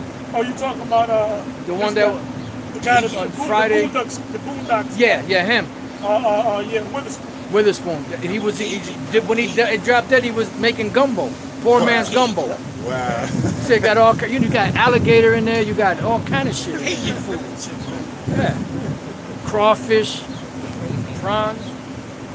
But when you try to tell a Negro it's not right, it's not against the Bible, what do? Oh, the Old Testament was done away That's with. it. Going about to establish their own righteousness. Quick precept for you. Jeremiah 5:27. As a cage is full of birds. No, I'm sorry. 5:26. For among my people are found wicked men. They lay wait as he that setteth snares. They set a trap. They catch men. As a cage is full of birds, so are their houses full of deceit. Therefore they are become great and waxen rich. They are waxen fat. They shine, yea, they overpass the deeds of the wicked. So Esau got to watch you niggas to learn new forms of wickedness. The scriptures don't lie. They are waxen fat, they shine, yea, they overpass the deeds of the wicked. And that shows you right there, there's a people called the wicked, right? And that's Esau, right? It says, they judge not the cause of the fatherless, yet they prosper, and the right of the needy do they not judge. Shall I not Well, that's visit? talking about these super rich jakes that are billion. You got billionaire jakes out here that you don't know who the fuck they are. Because they hiding, man. They ain't helping jakes. You know? They ain't helping jakes. They ain't coming into the community helping jakes. They happy with their billions, man. Yeah. They have 100 millions, billions. You don't need no goddamn reparations, man. Because these super rich jakes supposed to have your back. Yeah. Oh, like Denzel or Demond Wilson. Oh, He yeah, was talking about everybody in Hollywood that sold out. Yep. He mentioned Denzel, man. He said, I'm from Hollywood, man. Right. He said they all had to bend over, man. Yeah. Right. You did the video on that. Huh? You did that video, right? Yeah, I did a video on that. Yeah. But you got to watch the actual video. I don't know if y'all saw that with Demond Wilson. Demond from Sanford Son. turned around. Man, that dude was going in, man. Dropping it. He was dealing with the Illuminati. Yep. You know? So Put if you get a chance, if y'all didn't see it, and it's in a couple of places, a couple of different people put it together. It's called Demond Wilson, the interview. put 1920 or whatever. And he basically comes straight out, man. Oh, he says that Jesus, there's no letter J, that his name is Yeshua. He went off on that, you know. He said up front, he said Sunday is not the Sabbath, the Saturday is the Sabbath. He went off on that. Right. But pretty much everything else, he didn't go off on. Right. He called the Most High's name Yahweh. He said Yahweh, yeah, Yahweh. But at least he knows there's no J in the Hebrew. You know? He said, yeah, he said all the celebrities worship the devil. Yep. And he mentioned, you gotta worship the devil. he said he walked away from, because he said, the way he said it, you knew it had to be a nigga woman. You had Sanford and Son, you had Baby I'm Back, then you had, what else? The Odd Couple, and you walked away, why'd you? He said, look, I walked away because it was the devil's pit, something like that, he said. He got tired of playing. Yeah, well, that's what he said. Yep. That's what he said. Whether it's true or not, we don't know. Because he said he's an A-list celebrity. So he said the only ones that get invited to those parties are A-list celebrities. And you got to do things to be on that level. Yeah, but he's been around for years. Yeah. So he did some of them things too. Exactly. Yeah. Because then he said he that's what he said. He said he got tired of playing the game. He got tired of bending over. Exactly. So he became Get vegan. a 2x4, stick them in there. Hey, well, They do all kind of stuff like that. Yeah. They're sadistic. Hollywood. Who's reading? Oh, They show you that in that movie. Was that the one with was that Tom Cruise? Yeah. Eyes Wide Shut. Eyes Wide Eyes Shut. Wide Shut. That's the one when they had the people with the robes and stuff. They show you what goes on in them places. By the way, that was Kubrick's last movie. Right, because they killed him. Probably, yeah, because for a while, after Kubrick did Shining. when she was revealing about the moon program, how it was all fake. That's what that movie's really all about, the moon program. They said after he did that movie, he used to walk around with a shotgun. Because he kind of revealed, secrets. Yeah. Go ahead. Back in Isaiah chapter 34 and 3, it says, their slain also shall be cast out, and their stink shall come up out of their carcasses, and the mountains shall be melted with their blood, and all the hosts of heaven shall be dissolved, and the heavens shall be rolled together as a scroll, and all their hosts shall fall down as the leaf falleth off from the vine, and as a fallen figs from the fig tree. Yeah, that's that nuclear radiation. The wall of fire, which is the besom of destruction. Go ahead. It says, for my sword shall be bathed in heaven. Right. Behold, it shall come down upon Idumea and upon the people. You notice they put the word Idumea there. That's the Greek word for Edom. Now, when you go in Isaiah 63, it clearly tells you when Yahushua comes back, he's going to focus on Edom. Who is this that coming from Edom with dyed garments from Bozrah? Now, vocab said the Edomites are done away with, right? So the question to ask vocab is, when was that Isaiah the 34th chapter fulfilled? You know, when was it fulfilled? When did Isaiah see the sword of the Lord in the air, right? When did Isaiah see what did it mean by the scrolls being rolled together? Hiroshima and Nagasaki. Well, exactly. But you know what? That wasn't even talking about that. Right. That's something that's yet to come. That's a miracle. Right. But that's the first example of Esau's power. Yeah. That's when you read Revelation, I believe it's 13. It says no one can stand up against Esau. I'm paraphrasing. It's in Isaiah 13. Revelation 13, right. That's when they said that was when he dropped the bomb. Right. That's when the mother nation got back. Okay. But this right here, because there wasn't no mushroom cloud when the bombs would drop over there. I believe I got to go into research, but that's talking about exclusively about America being destroyed. Yeah. So this right here that Isaiah saw is yet to happen. Right. So that would mean that Esau's still here. Yeah, and why is Apostle Paul speaking about Esau? This is the book of Hebrews 12 and 16. It says, lest there be any fornicator or profane person as Esau, who for one morsel of meat sold his birthright. For you know how that afterward, when he would have inherited the blessing, he was rejected, For he found no place of repentance, though he sought it carefully with tears. So if Esau is done away with, why is the Apostle Paul speaking about Esau? Esau, the Edomites are still here, man. Absolutely. And then there's documents you can research, which they bring out that the Romans were Edomites. The Romans were Edomites. They just took on that title called Rome or Romans, but they were actually Edomites. That's it. Go ahead. It says, "For my sword shall be bathed in heaven. Behold, it shall come down upon Idumea and upon the people of my curse to judgment." Yeah, the people of the Lord's curse, meaning the way the Edomites look. That goes back to the curse that the Lord put on Cain for being wicked. That was that mark. The Lord stripped them of their pigment. That's why they look the way they do, which really is a curse. You got it, brother. And it says, "The sword of the Lord is filled with blood. It is made fat with fatness, and with the blood of lambs and goats." A lot of death, man. A lot of destruction. That's what that means.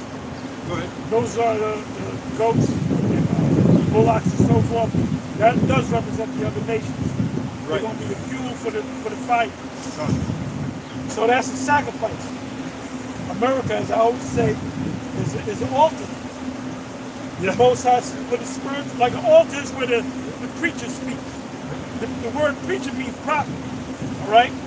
So he says what he got to say, and he comes down and then commences the sacrifice.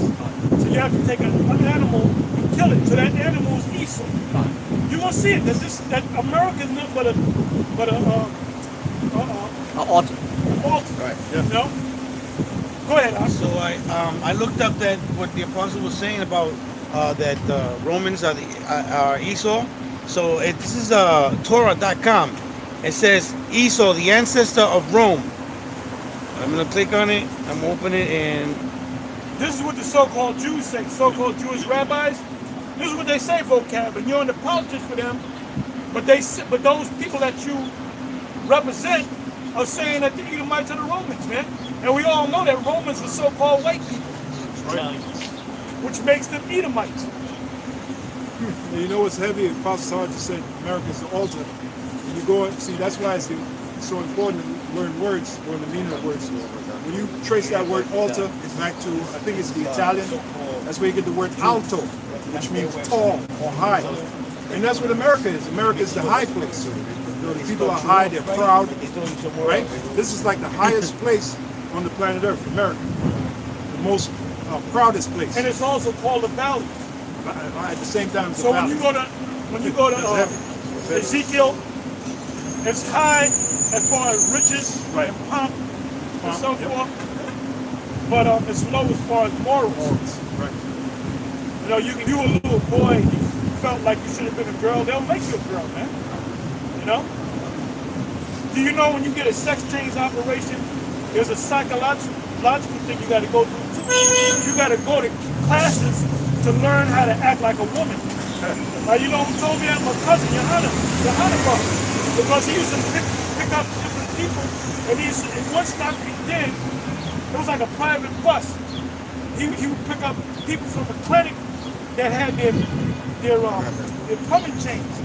And he said there was Jake that would get on big ass Jakes looking like women. You can see there's a man with a wig on, and they would say, "What are you looking at?" And then he would say, "No, you know." And I believe they told him that they go to that clinic, they have psychologists that say, okay, when you sit down, you're a woman now. So you can't sit down like a man. You gotta cross your legs, you gotta have your hands like, I'm serious. They actually had it, because you do it, Sarah. You know, his name might have been Saul, but now his name is Sarah, and he gotta learn how to walk like a woman and shit. They gotta go out there and really, you know, really act like a woman. Right. And the same thing goes with a woman being a man. They gotta act like a fucking man. Right. Yeah, like Bruce Jenner. He fucked him up. Oh man. You know what happened? I believe the Illuminati did that to him. Yeah. Because he ran over, so he got to actually kill somebody. Right. I believe it was an old lady, I forget the whole thing, but I remember when it was on the news. Right. And shortly after that, that's when he started bugging out. So they probably said, you're gonna have to be You got in trouble. And I remember back in '76 when he was on the Wheaties box. He won the decathlon. I remember when he was in the Olympics, '76 Olympics. And that's when Sugar Ray Leonard had won the gold medal. And you had that dream team of the boxing world. All those guys won gold medals. And this guy won the gold medal in the decathlon, man. And he was on the Wheaties box and all that. Yeah. And now he's a fucking winner. Well, that's why America is known as Babylon the Great. Babylon the Great means great confusion. The scriptures say you see a man lying with another man or a woman lying with another woman, you're supposed to put him to death. What they do, if you jump on a so-called gay person, that's a hate crime. Yep. Like if you beat him down, that's one crime. Right? That's a felony. You beat him down. But if you beat him down and say you effing flame of sticks, right, then that's a hate crime. So that's a high. You hit him the same amount of times. Right. But because you utter that word. Right. So this is Babylon the Great, man. This is the city of confusion. Go ahead, Op. I got a quick precept. Jeremiah 15:37. A sword is upon their horses, and upon their chariots, and upon all the mingled people that are in the midst of her. Don't they call America the melting pot? So there you go. Upon all the mingled people that are in the midst of her, and they shall become as women. A sword is upon her treasures, and they shall be robbed. That's what we were reading earlier in 2 Corinthians 15. Yeah. It said they shall become as women. Yeah. And literally they're becoming as women. Yeah. Literally. Really it means they're going to lose, they're going to be petrified with fear. But literally, you can apply that literally because... You got people that join the military because they all pay for to change your tune. So if you go to the prison system, wow. You know, you get that cost, you're talking about thousands of dollars, man. But if you're in the prison system, you can change your plumbing. Your plumbing. If you're in the military, you can change your plumbing. You can't, Mr. White Man, you can't see this is Babylon the Great. Absolutely. The city of confusion, pursuant to Isaiah 24 verse 10. And the big question is, how long is this going to go on? I mean, at what point is enough? Right. Right? Now you have trans kids. They didn't just start with the men and the women. Now they want the children to change their plumbing. Yep. And that's why the scriptures say, evil men shall wax worse and worse. Esau's an evil man. You got it. Verse 6, and it says, the sword of the Lord is filled with blood, it is made fat with fatness, and with the blood of lambs and goats. And you know what? What we're doing here, that's that scripture where it speaks about Lot being vexed with the filthy conversation of the wicked. The way we're talking, we're like Lot. Put it this way, if Lot was back here now, which he is, he'd be talking the way we're talking. Because if you look around, you see all this shit, you get vexed, man. Oh, yeah. But then they want you to accept it. Yeah. You got to be all right with it. Yeah. Wait a minute, we're crazy. And if you speak out against it, there's a problem. They're demonized. Yeah. I got a quick precept to match that. Yeah, man. Vexed with the filthy conversation. That's filthy, man. Trans kids, that's filthy conversation. Right? 2 Peter 3:13. Nevertheless, we according to his promise look for new heavens and a new earth wherein dwelleth righteousness. Start from the 10th verse. Yep. Start from the 10th verse.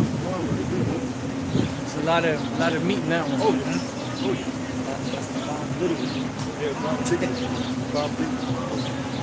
Go ahead, bro. You got it, man. 2 Peter 3:10. But the day of the Lord will come as a thief in the night, in the which the heavens shall pass away with a great noise. High Priest Ariel, when that used to be ready, go into the sound of the bombs. Boom! Boom! They had that voice, you know, that voice. Hey, well, that's literally going to happen when those bombs explode. That's what you're going to hear. And it's going to come as a thief in the night to Esau and 2/3 of Jacob and these different nations. It's going to come as a sneak attack. But it's not going to come as a thief in the night to us because we're looking for it every day. I find myself getting up there. I get up at 2 in the morning. I be drinking the water. I go to the bathroom. I go back to sleep. And out every once in a while, maybe 2, 3 in the morning, I get up and I look up into the sky. Yeah. I always do that. I got a precept for you. 1 Thessalonians 5 and 4. But ye, brethren, are not in darkness, that day should overtake you as a thief. Ye are all the children of light, and the children of the day. We are not of the night nor of darkness. Therefore let us not sleep as do others, but let us watch and be sober. For they that sleep, and I don't even have to break this down, you know? Just all I gotta do is just keep reading. Self-explanatory. That's right. For they that sleep, sleep in the night, and they that be drunken are drunken in the night. But let us who are of the day be sober, putting on the breastplate of faith and love, and for an helmet, the hope of salvation. That's the elect. That ain't your cousin, the favorite uncle. He might be a woman, man. You leave his ass alone, man. All he's gonna do is get that shit. He's gonna get that. And all these religions, all these different religious texts, not one book says anything about the mark of the beast. Right. So they don't know that if you're not into the scriptures, a lot of you guys say the scriptures and fairy tale books. Okay, go ahead and take that shit, man. Yeah. Go ahead and take, like I said, when they just like they got the jab, we pass a bus, right? When they got tents, and this I saw it in other places in the city. Yeah. Where they got people getting the test, getting the jab. But there's not too many people doing it. You know? Yep, we got one more verse. That's why you can win a lotto, $1 million, $5 million. You can go to the Yankee game, you can go to the Knicks game. You know, you can go on the plane for free. You know, what'd you say? You said strip club. Oh, the strip club? Yep. Yep. Well, that's the next thing. Hey, well, that's why they're pushing out a new variant, the Delta variant. You know what's the word Delta? Variant number 4. Yep, and that's symbolizes door, the last. Oh man. Yep, one more verse, the 9th verse, 1 Thessalonians 5 and 9. For the Most High have not appointed us to wrath, but to obtain salvation by our Lord Yahushua. So the reason why we out here is we're looking to get saved, man. Right. What is the will of the Father? Make sandwiches and hot cocoa for poor people? Feed the community. Feed the community? Sweep the community? No. Our job is to come out here and teach this word, man. Well, that's Ezekiel, the 3rd chapter. Didn't say give out cans of Campbell soup. Right. Grilled cheese. Fucking turkeys. Right. Black cheese and all that bullshit, man. I got a precept for you. 2 Peter 3 and 11. Seeing then that all these things shall be dissolved, what manner of persons ought you to be in all holy conversation and godliness? So any of you men that was part of this truth that came into One West or whatever, and you taught, and then all of a sudden you ain't doing it no more, guess what? You're going to take that mark of the beast, which a lot of you going to take it anyway because you don't believe that it's a mark of the beast. You believe it's sin. How in the hell can it be sin? You sin before Esau, when the beast was even established. So you really don't understand the scriptures. Right. And number one, you don't understand the prophecies, man. Con. The main thing that we into right now is the prophecies, man. That's it. Con. I got a quick precept. Yep. I got some more. Okay, go go ahead. ahead. No, go ahead. Amos 9 and 5. I'm sorry, Isaiah 9 and 5. For every battle of the warrior is with confused noise, and garments rolled in blood. But this shall be with burning and fuel of fire. Yeah. You to put all those scriptures together and talk about the mysteries. Hey, the next verse. Hey, Shalom. Right. Next verse, what you just read, ties into that. 12th verse, 2 Peter 3 and 12. Looking for and hasten unto the coming of the day of the Heavenly Father, wherein the heavens being on fire shall be dissolved. Right. 2 Peter 3 and 12. Well, you know somebody was beat. Yeah. Huh? Yeah, Somebody right. was just beaten. Yeah. Okay. Looking for and hasten unto the coming of the day of the Heavenly Father, wherein the heavens being on fire shall be dissolved, and the elements shall melt with fervent heat.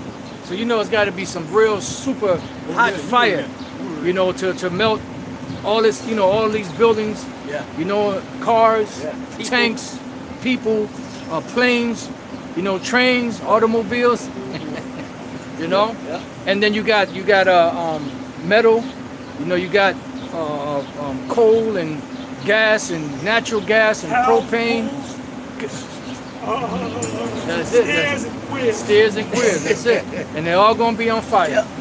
Oh, these faggots, man. Oh, yeah. They like to be on flame, right? Yep. Oh yeah. They like the flame, right? Flame They on. gonna get flame, They gonna get flame, man. They're gonna get flambéed. They gonna get flame. Yeah, man, imagine that a missile, you know how they be sashaying, they ain't gonna be sashaying Oh, yeah. that day. You know how they be walking and shit. That missile on there, they're gonna be...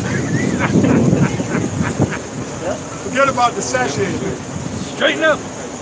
I got a quick precept, 2 Peter 1. And this is how you doing? How you doing? So-called Jews. You know, he didn't want to move. She want to come back. He don't want her to come back. So-called Jews. 2 Peter 1 and 10. Wherefore the rather, brethren, give diligence to make your calling and election sure. For if you do these things, ye shall never fail. Yeah, so you guys that are not diligent, just because you know you're an Israelite, that ain't good enough, man. Right. Faith You without gotta do works. this. You got to do faith. Faith without works is dead. That's right. Since you said that, quick precept. James 2 and 18. Yea, a man may say, thou hast faith, and I have works. Show me thy faith without thy works, and I will show thee my faith by my works. And it don't mean taking windows off. That's right. These are the works that we're doing. So where we at? We were in Isaiah 34. I don't know if you read all that. Okay, now we were also in Jeremiah, right? Finishing verse 3, and it says, verse 4. Still want to come back.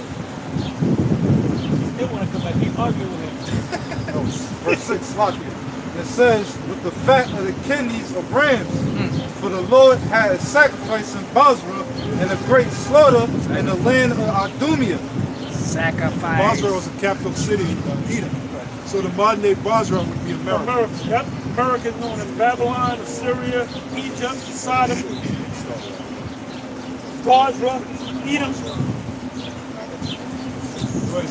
It says, and the unicorns shall come down with them, and the bullocks. Oh, wait a minute. The unicorns, you know what that is? That's some satellites. The unicorn. Well, and that right there is talking about an actual unicorn? it's not a unicorn. When you look it up, Right. they said it's Like one of the, like a horned beast. Like a rhino or something. Yeah. You know? Yeah, like all the, wouldn't that tie into all the technology in America? No, that has nothing, because I went through it. I go through it all the time. But there's certain times when you come across the word unicorn, when it says, well, a unicorn helped you. That's talking about the feeding. But right there, it's talking about a beast that's going to be a beast that's going to be slaughtered. I looked it up. I forget where, and they said we're not sure what it means, but it's a horned beast. You know, I don't know why they call it unicorn, but I mean the only one-horned beast out there is a rhinoceros. You got one-horned rhinoceros. You got two-horned rhinoceros. I think in the Red Bible it does say rhinoceros. Yeah. So we know, read a verse above that to show you that it's talking about animals being sacrificed. Yeah. Verse 6. Yeah, in the Red Bible, I believe it says rhinoceros. In the blue letter, you know how you put the two Bibles side by side? The NLT say even men as strong as wild oxen. Where it says in the that shows you that those animals are really talking about people. Right. It's really talking about people. You know? Yeah, it represents a great sacrifice. So yeah, because there was that makes sense because they were using rams and goats, and they just threw in unicorns. Yeah, rhinoceros. And there's a movie called The Wicker Man. Anybody see that movie? Yep. With this guy, Nicolas Cage. Nicolas Cage. I don't know if you saw that movie. It was about witches that went into the cities, and mostly they dealt with like these pretty girls that were witches, and they would get to meet dudes you know, get them to fall in love with the women. They said, come out to the ranch or whatever. Right. And they had a big wicker man. Yeah. And what they would do is they had a sacrifice. So they needed chickens, they needed ducks, they needed bulls, they needed goats, and they needed actual men and women. So they put all of them in there and they showed the guy getting burned up. They burned the shit. He's like, oh, what are you doing? You're burning me. So part of the ultimate sacrifice of the altar is what? Humans. Yeah. But the Most High referred to them as like animals. Right. Just like you would burn animals, Right.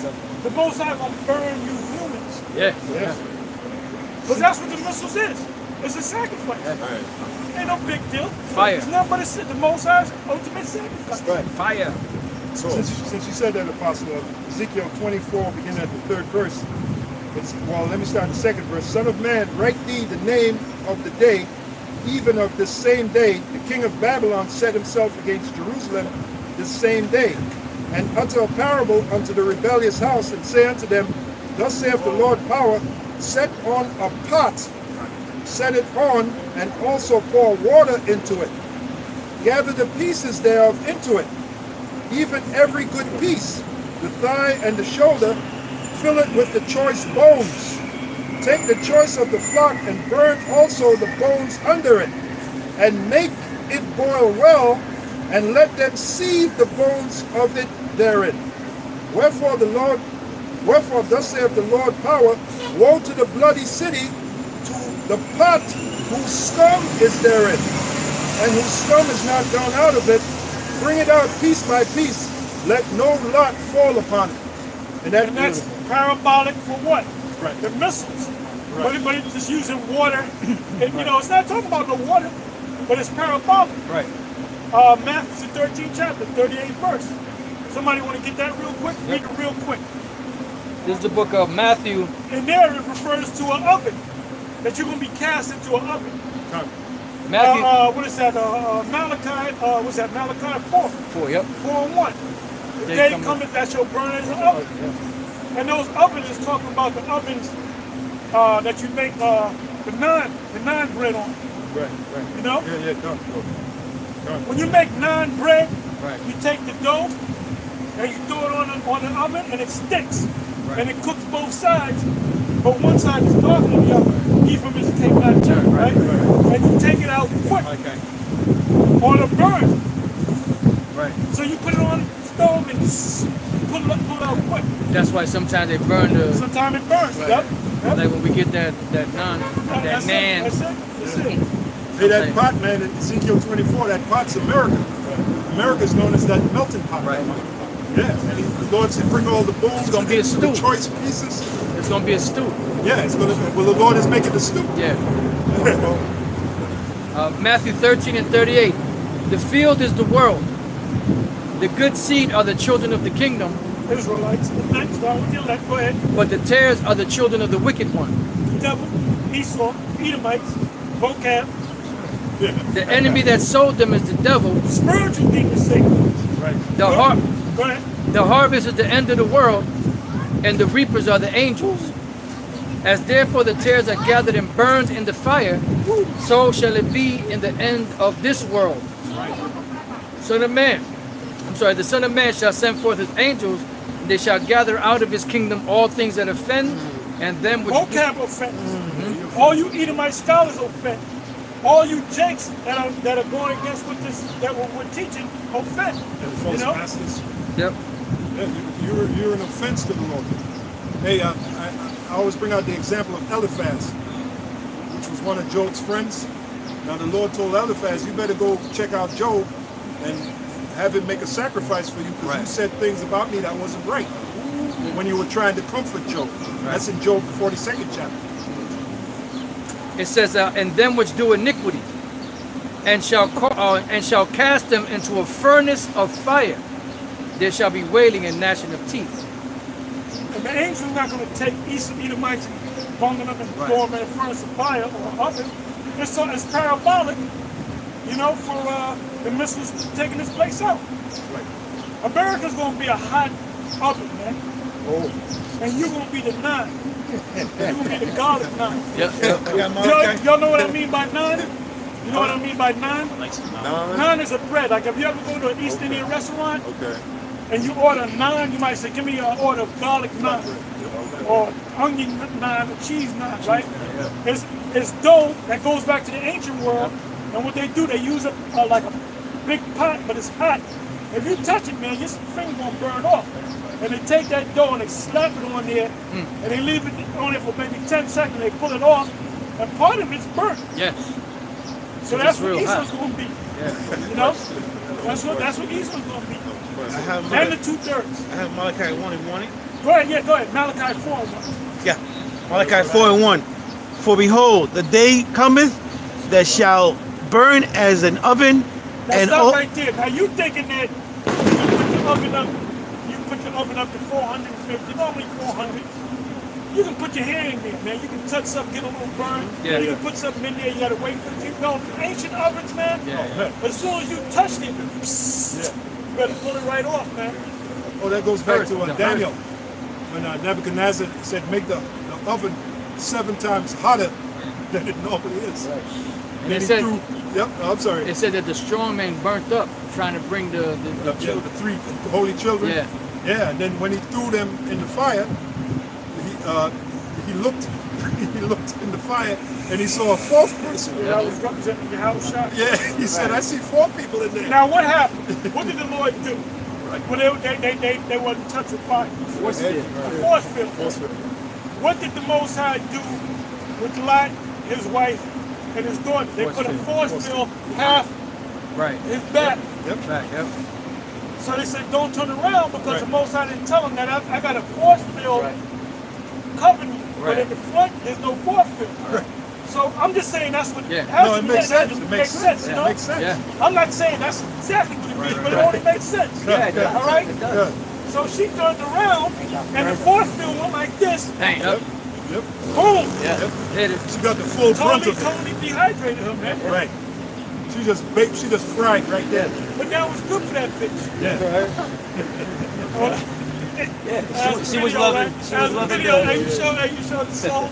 Because they do, if you look it up, Lot's wife, and somewhere in the Middle East, there's a pillar of salt there, man. Yeah. And it looks like a woman. You can see the shape, the skinny waist, the big ass. You can see it. You can call it the most I got that. Yeah. Yeah, because she was loving that LGBT community. You know what she was loving? She was loving the shops. Yep. You know, girlfriend, you know, the people that, and then homos are comical, man. Yeah. They will make you mad, make you laugh too. You will kick them in the ass, but you won't laugh at it, man. Well, these women, It's all funny. yeah, these women, they love homosexuals. Definitely. They love them, man. But the crazy thing about it is when they want to insult you, you a faggot anyway. But them women love hanging out with faggots. See what she was gonna do? She wanted to argue for him, right?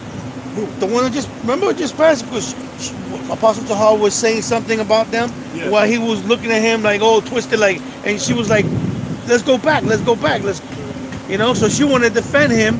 Meanwhile, he wanted to keep walking. Right. Should I keep reading? Go ahead. Malachi 4 and 1. For behold, the day cometh that shall burn as a oven, and all the proud, ye and all that do wickedly shall be stubble. And the day that cometh shall burn them up, saith the Lord of hosts, that it shall leave them neither root nor branch. Now, why does it say root or branch?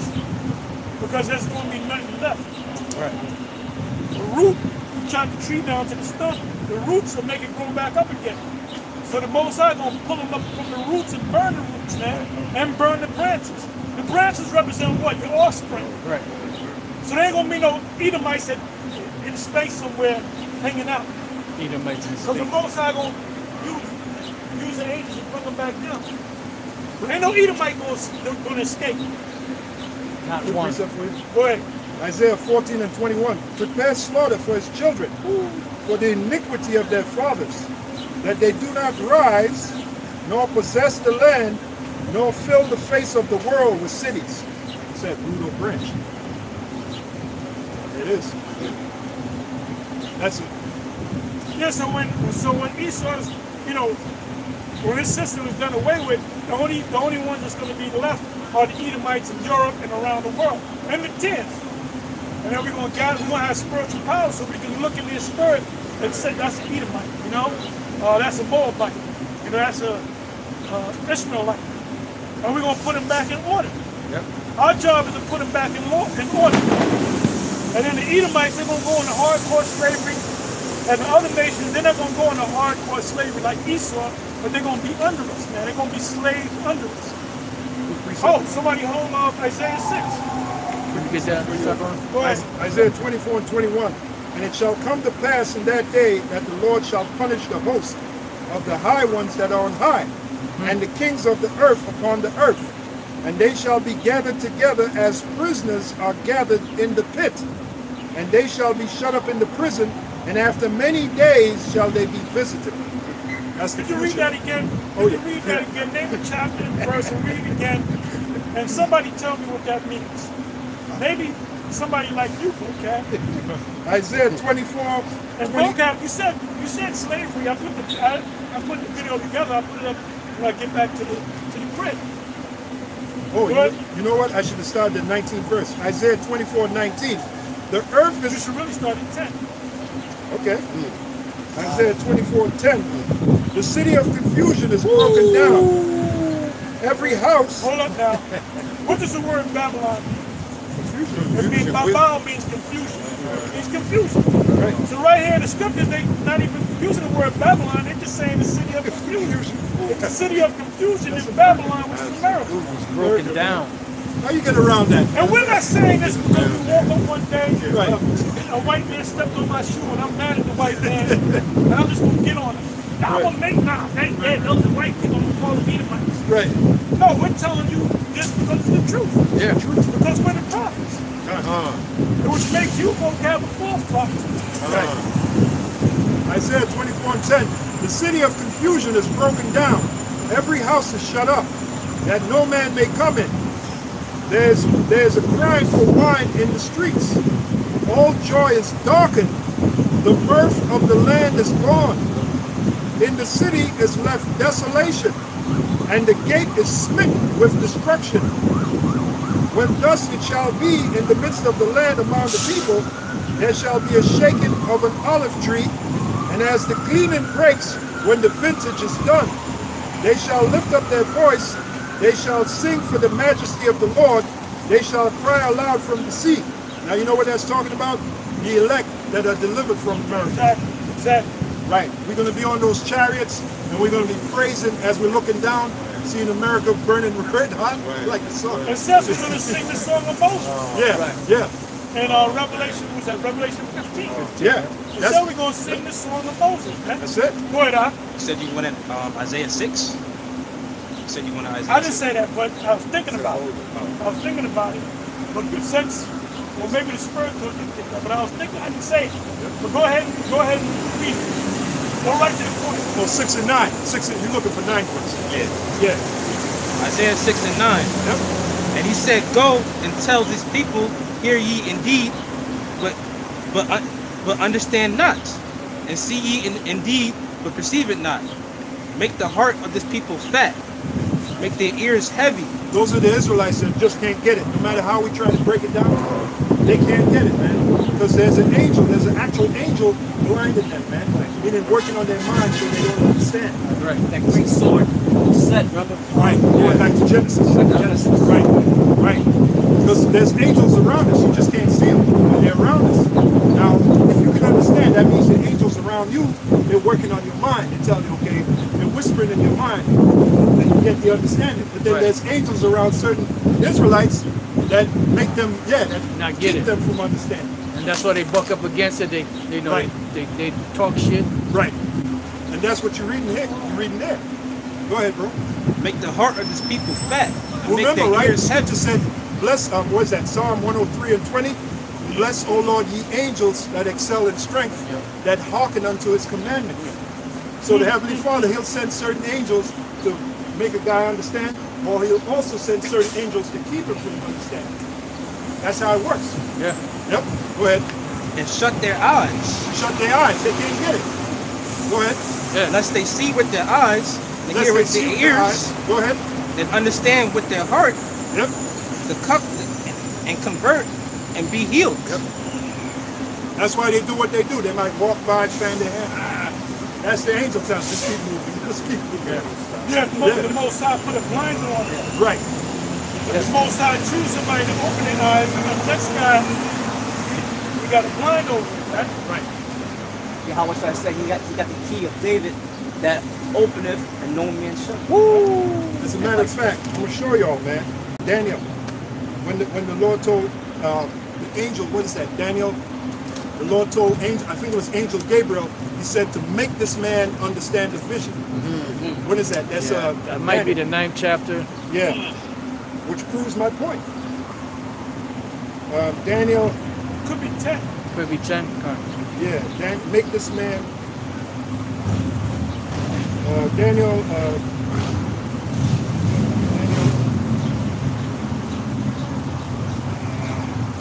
Type in, make this man understand. No. See what happens. You know, we. I think it's Daniel 8 and 16. Go ahead and read Okay, it. got it? Yeah, I have a book.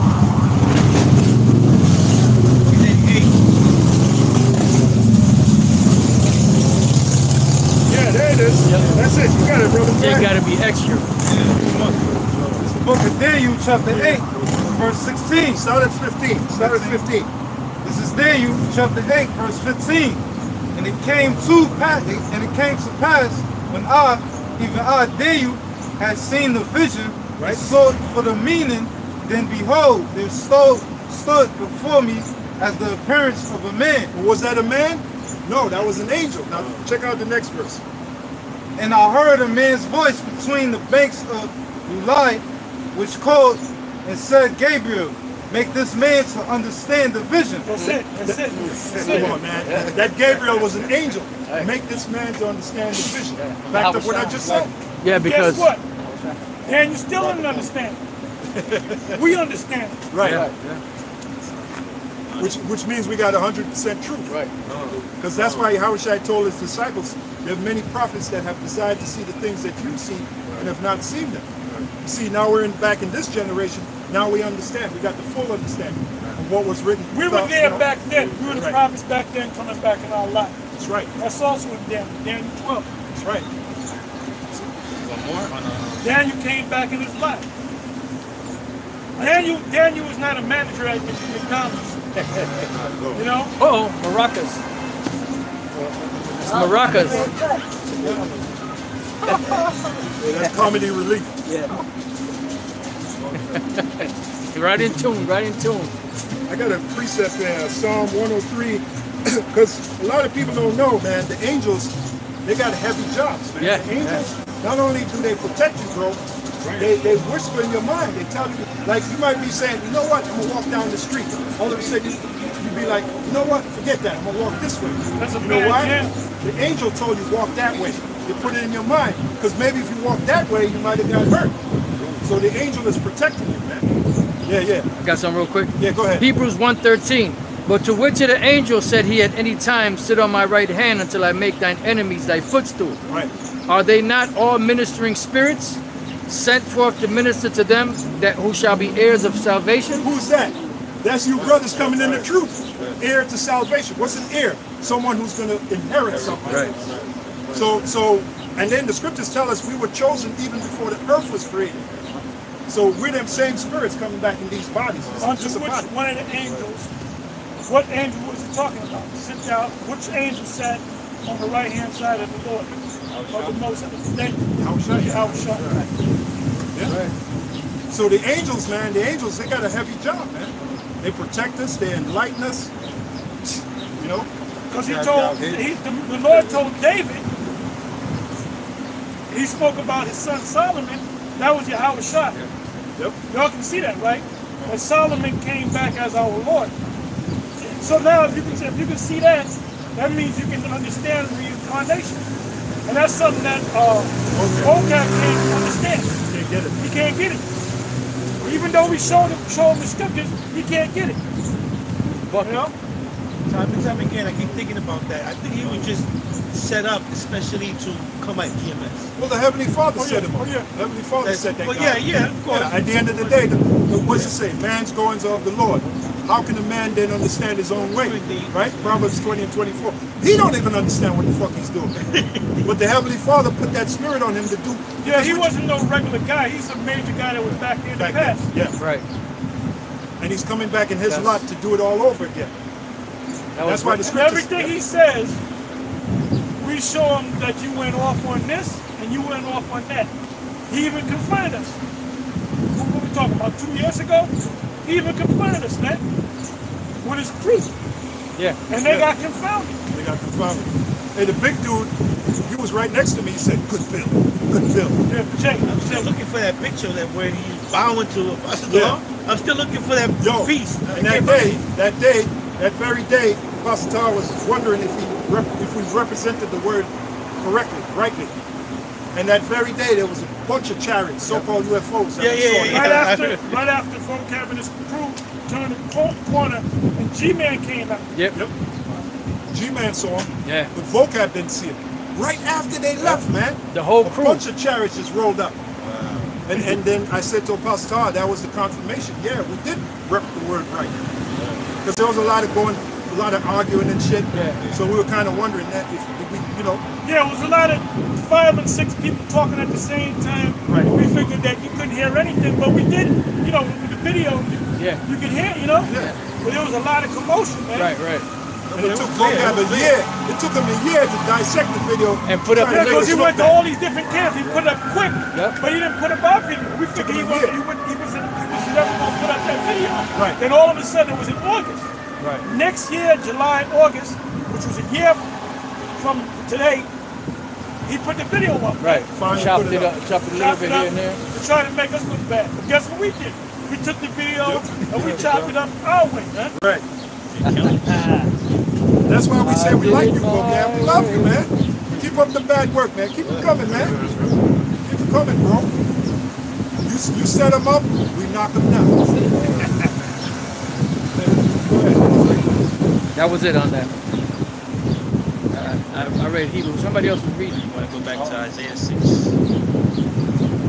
Isaiah 6. Yes, read Isaiah 6 and 9 again.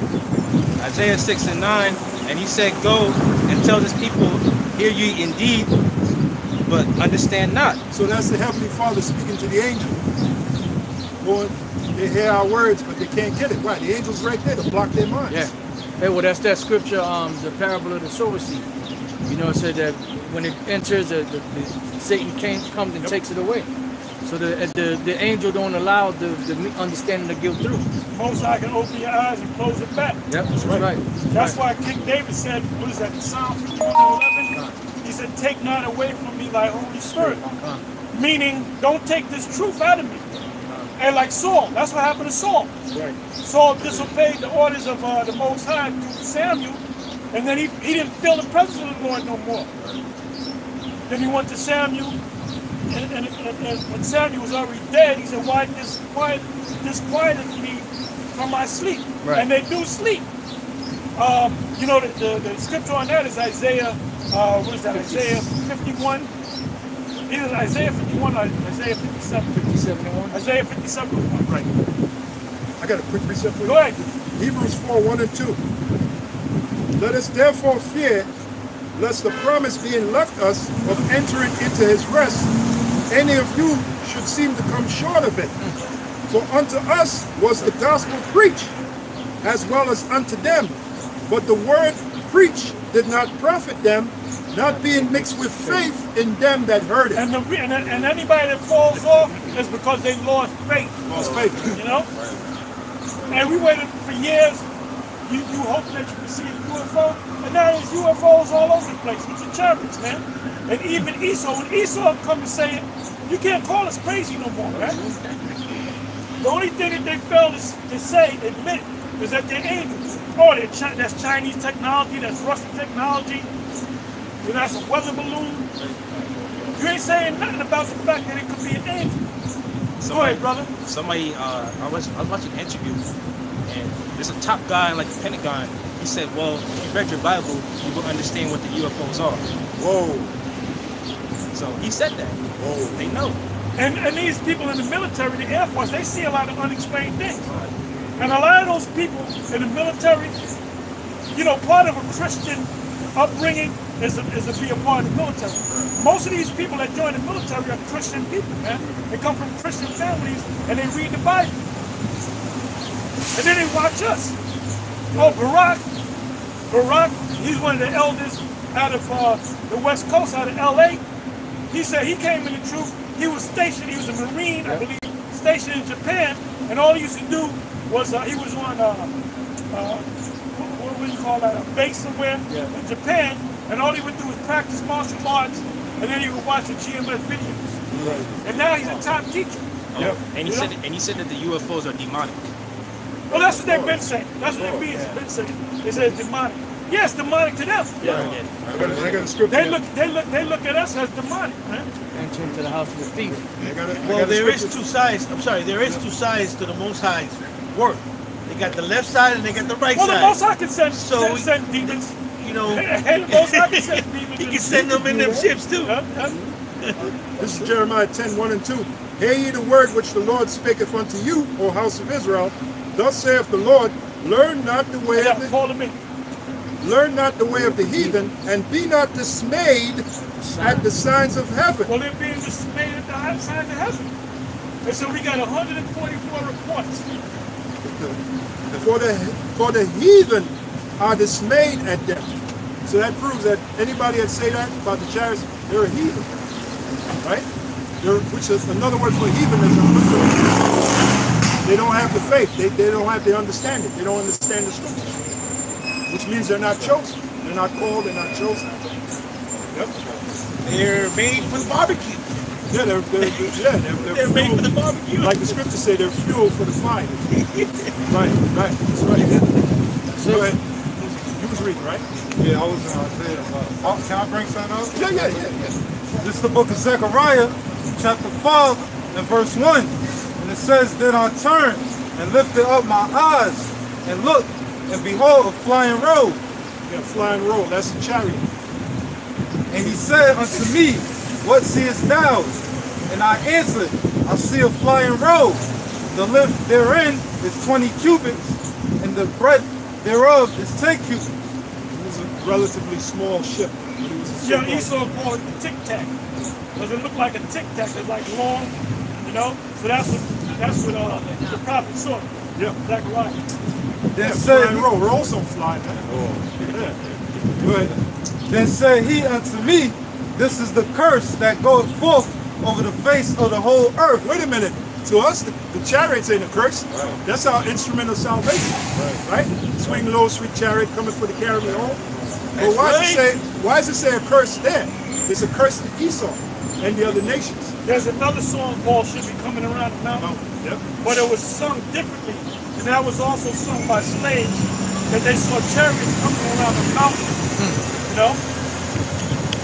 Yeah, the reason why it mentions curse, because when these chariots come, man, they're going to destroy the society, man. And that's a curse to the so-called white people. That's a curse. It ain't a blessing. And that's where I was going to ask you if I can borrow that. I was going to do a video. Oh, beautiful. Yeah, we'll go live, Lord willing, tomorrow. Let's go right ahead. Yeah, Hot man. topic. That's going to be it again. Read that part again, bro. Then say he unto me, this is the curse that goeth forth. This is the curse that goeth forth. Because them chariots, man, they're going to fly across America. And it's going to be a whole lot of them, man. The skies are going to be covered with them. That's why it says, Revelation 1:7, behold, he cometh from clouds, and every eye shall see it. All them chariots, Yahushua is coming with. Yeah, that's got to happen. There's got to be, there's got to be a point where you can't deny it. That's it. Where you can't call somebody crazy because they saw something in the sky. Right. That's it. As a matter of fact, I got a quick precept, Isaiah 31:5. Isaiah 31:5 says this, as birds flying Now that links up with what you read. As birds flying, so will the Lord of hosts defend Jerusalem. Defending also he will deliver it, and passing over he will preserve it. There you go. I got a quick one. Yep. Isaiah 60:8. Who are these that fly as a cloud and as a doves to their windows? Right, now it said as birds flying. When you watch birds migrating to the south, you always got that one bird leading the rest of the birds, right? And that's a V formation. That's it. That's how Yahushua, that's how Yahushua is coming, man. He's going to be leading. Go ahead. He's going to be leading the pack, man. You know? And when John got the book, the little book in Revelation 10, that was a gigantic UFO. Zechariah saw a relatively small UFO, but what John saw, he saw an actual gigantic UFO, and it landed, and it pulled out a thing like a hand and gave it a little book. That's right. And said, eat the little book. The little book represents the scriptures. That's powerful. So take the little book out of his hand. Hey, the chariot, Ezra described Yahushua's chariot as being like a mountain, man. It was so big. The chariot that the Lord is going to be in. Ezra said, he said he was looking for where the mountain was cut out of, but he couldn't find it. You know why? Because it wasn't a mountain. It was a chariot, but it was huge like a mountain. You know, before I came in this group, yeah, I was gonna go into a store, the 99-cent store, right? And I saw a ship come out of nowhere. Like I'm on 102nd, right? Right. And this was like maybe 42nd, and I see the ship come out, and then 2 or 3 ships come out of there, and then all of a sudden I see like 30 or 40 of them. Yeah. And then after that, I seen one that looked like what do you call those aircraft carrier? Right. And right behind it, like, I mean, hundreds of chariots came out, and I was like, what's my phone like? I'm trying to... Yeah. But I'm looking at it, but the lighting doesn't let me see it on my phone. Right. And I take the picture and I take the video, and I'm like, well, I guess it wasn't meant for me to show it. Right. But it was beautiful. It was like, you know the movie from like Battlestar Galactica, you know how they had the exactly like that, man. That's the whole exactly like that. Right. I seen a UFO. You can clearly see it looked like a UFO out of like a space movie, and it changed shapes. It was like you ever see the Star Trek, The Next Generation? They had a episode called The Borg. Okay, now what ship did the Borg ride in on? It was like a big square black ship, and that's what the UFO looked like. And it was low, and it looked. I said, "Oh, that looks like the ship from the Borg." Yeah. So it was a big black cube in the sky, and all of a sudden it transformed into a saucer with a lot of lights around it, and it started spinning around and just disappeared. What about that Rio de Janeiro, the one? It looked like a stadium upside down. I'm like, I'm looking at a football stadium. Man, there's a painting, I think it was 1348, I think Michelangelo painted it. Yeah, and you saw the little chariot shooting the laser? That was a 1348 painting, bro. And they didn't have no planes back then. So what the hell was that? And then furthermore, the white man can have a chariot, but God can't have a chariot? They can have a flagship with the exactly. You can have the stealth bomber, he can have them Lear jets, but God got it, come on. Everything that Esau got, the Most High, the Spurs gave it to him. That's right. They wasn't able to fly unless the Most High put the spur on them and give them the mechanics to fly. The computer. How else is gonna the smartphone. It's a Urim and a Thummim. How else is he gonna beat him up when he get up there? And then you know what? One of the reasons why they had to have the plane, because in the prophecy in Daniel, many shall run to and fro, and knowledge shall be increased. Many shall run to and fro, meaning the ability to travel all the way across the world in hours. You can't compare the knowledge that Esau received inside of the last 5 years, going back past beyond the Greek Empire, man. For years, they've been on one level. Yeah, it's true. Then all of a sudden, then all of a sudden, in the 1900s, which was the Industrial Revolution, and by the way, the New World Order is, with them, it's called the fourth, what's it called? The fourth revolution. The fourth industrial revolution. Right. And part of that is to get chips in. Yeah. That's what Klaus Schwab said. He was speaking to this guy in French. And he said that we're going. He said it back in 2016. He said by 2030, but it's got to be before that. That we're going to microchip everybody. Right. That was back in 2016. This is the Aaron Russo guy, right? Right, but this is another interview. If you look up Klaus, what's his name? Klaus Schwab. Oh, okay. I know. Klaus Schwab. Matter of fact, I did a video on it. He actually comes out and says he already knows that certain people are chipped, but he said by 2030, I think it's 25. I think it's 2025. No, he said 2030. Maybe it was 2025. I have the video. I followed up on. You could be right. He said it back in 2016. He said it back in 2016. Yeah, I followed up. No, you're right. You're right, brother. You're right. So we're talking about 2025, which is 3 years away. A couple of months it'll be 2022. Yeah. You know? But they want to speed things up. They don't want to wait that long. They want to speed things up. Right. Because they know they got a short time. They know they got a short time. Revelation 12 and 12. So bring out your precept and we're going to close on this. You got a precept. Go ahead.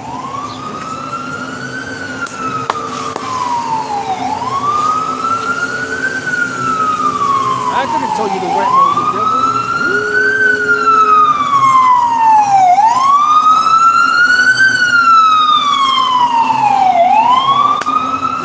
This is the book of Jeremiah, chapter 50, verse 25. The Lord hath opened his armory and hath brought forth the weapons of his indignation. Boom. For this is the work of the Lord, power of hosts, in the land of the Chaldeans. Bam. It's another name for America. It's a good way to end. So, Anyway, with that, we're going to close. You got something to say? well, I just wanted to say that the video that you was talking about, Yeah. I have the whole full video. So that's what it's called. If anyone wants to go into that. And I just want to say to water, my brother, because this going to be put to use. This Oh, right the video. here. Hey, where's his brother at, man? Son. Shalom. One of you Storm brothers got it. Oh, two of y'all.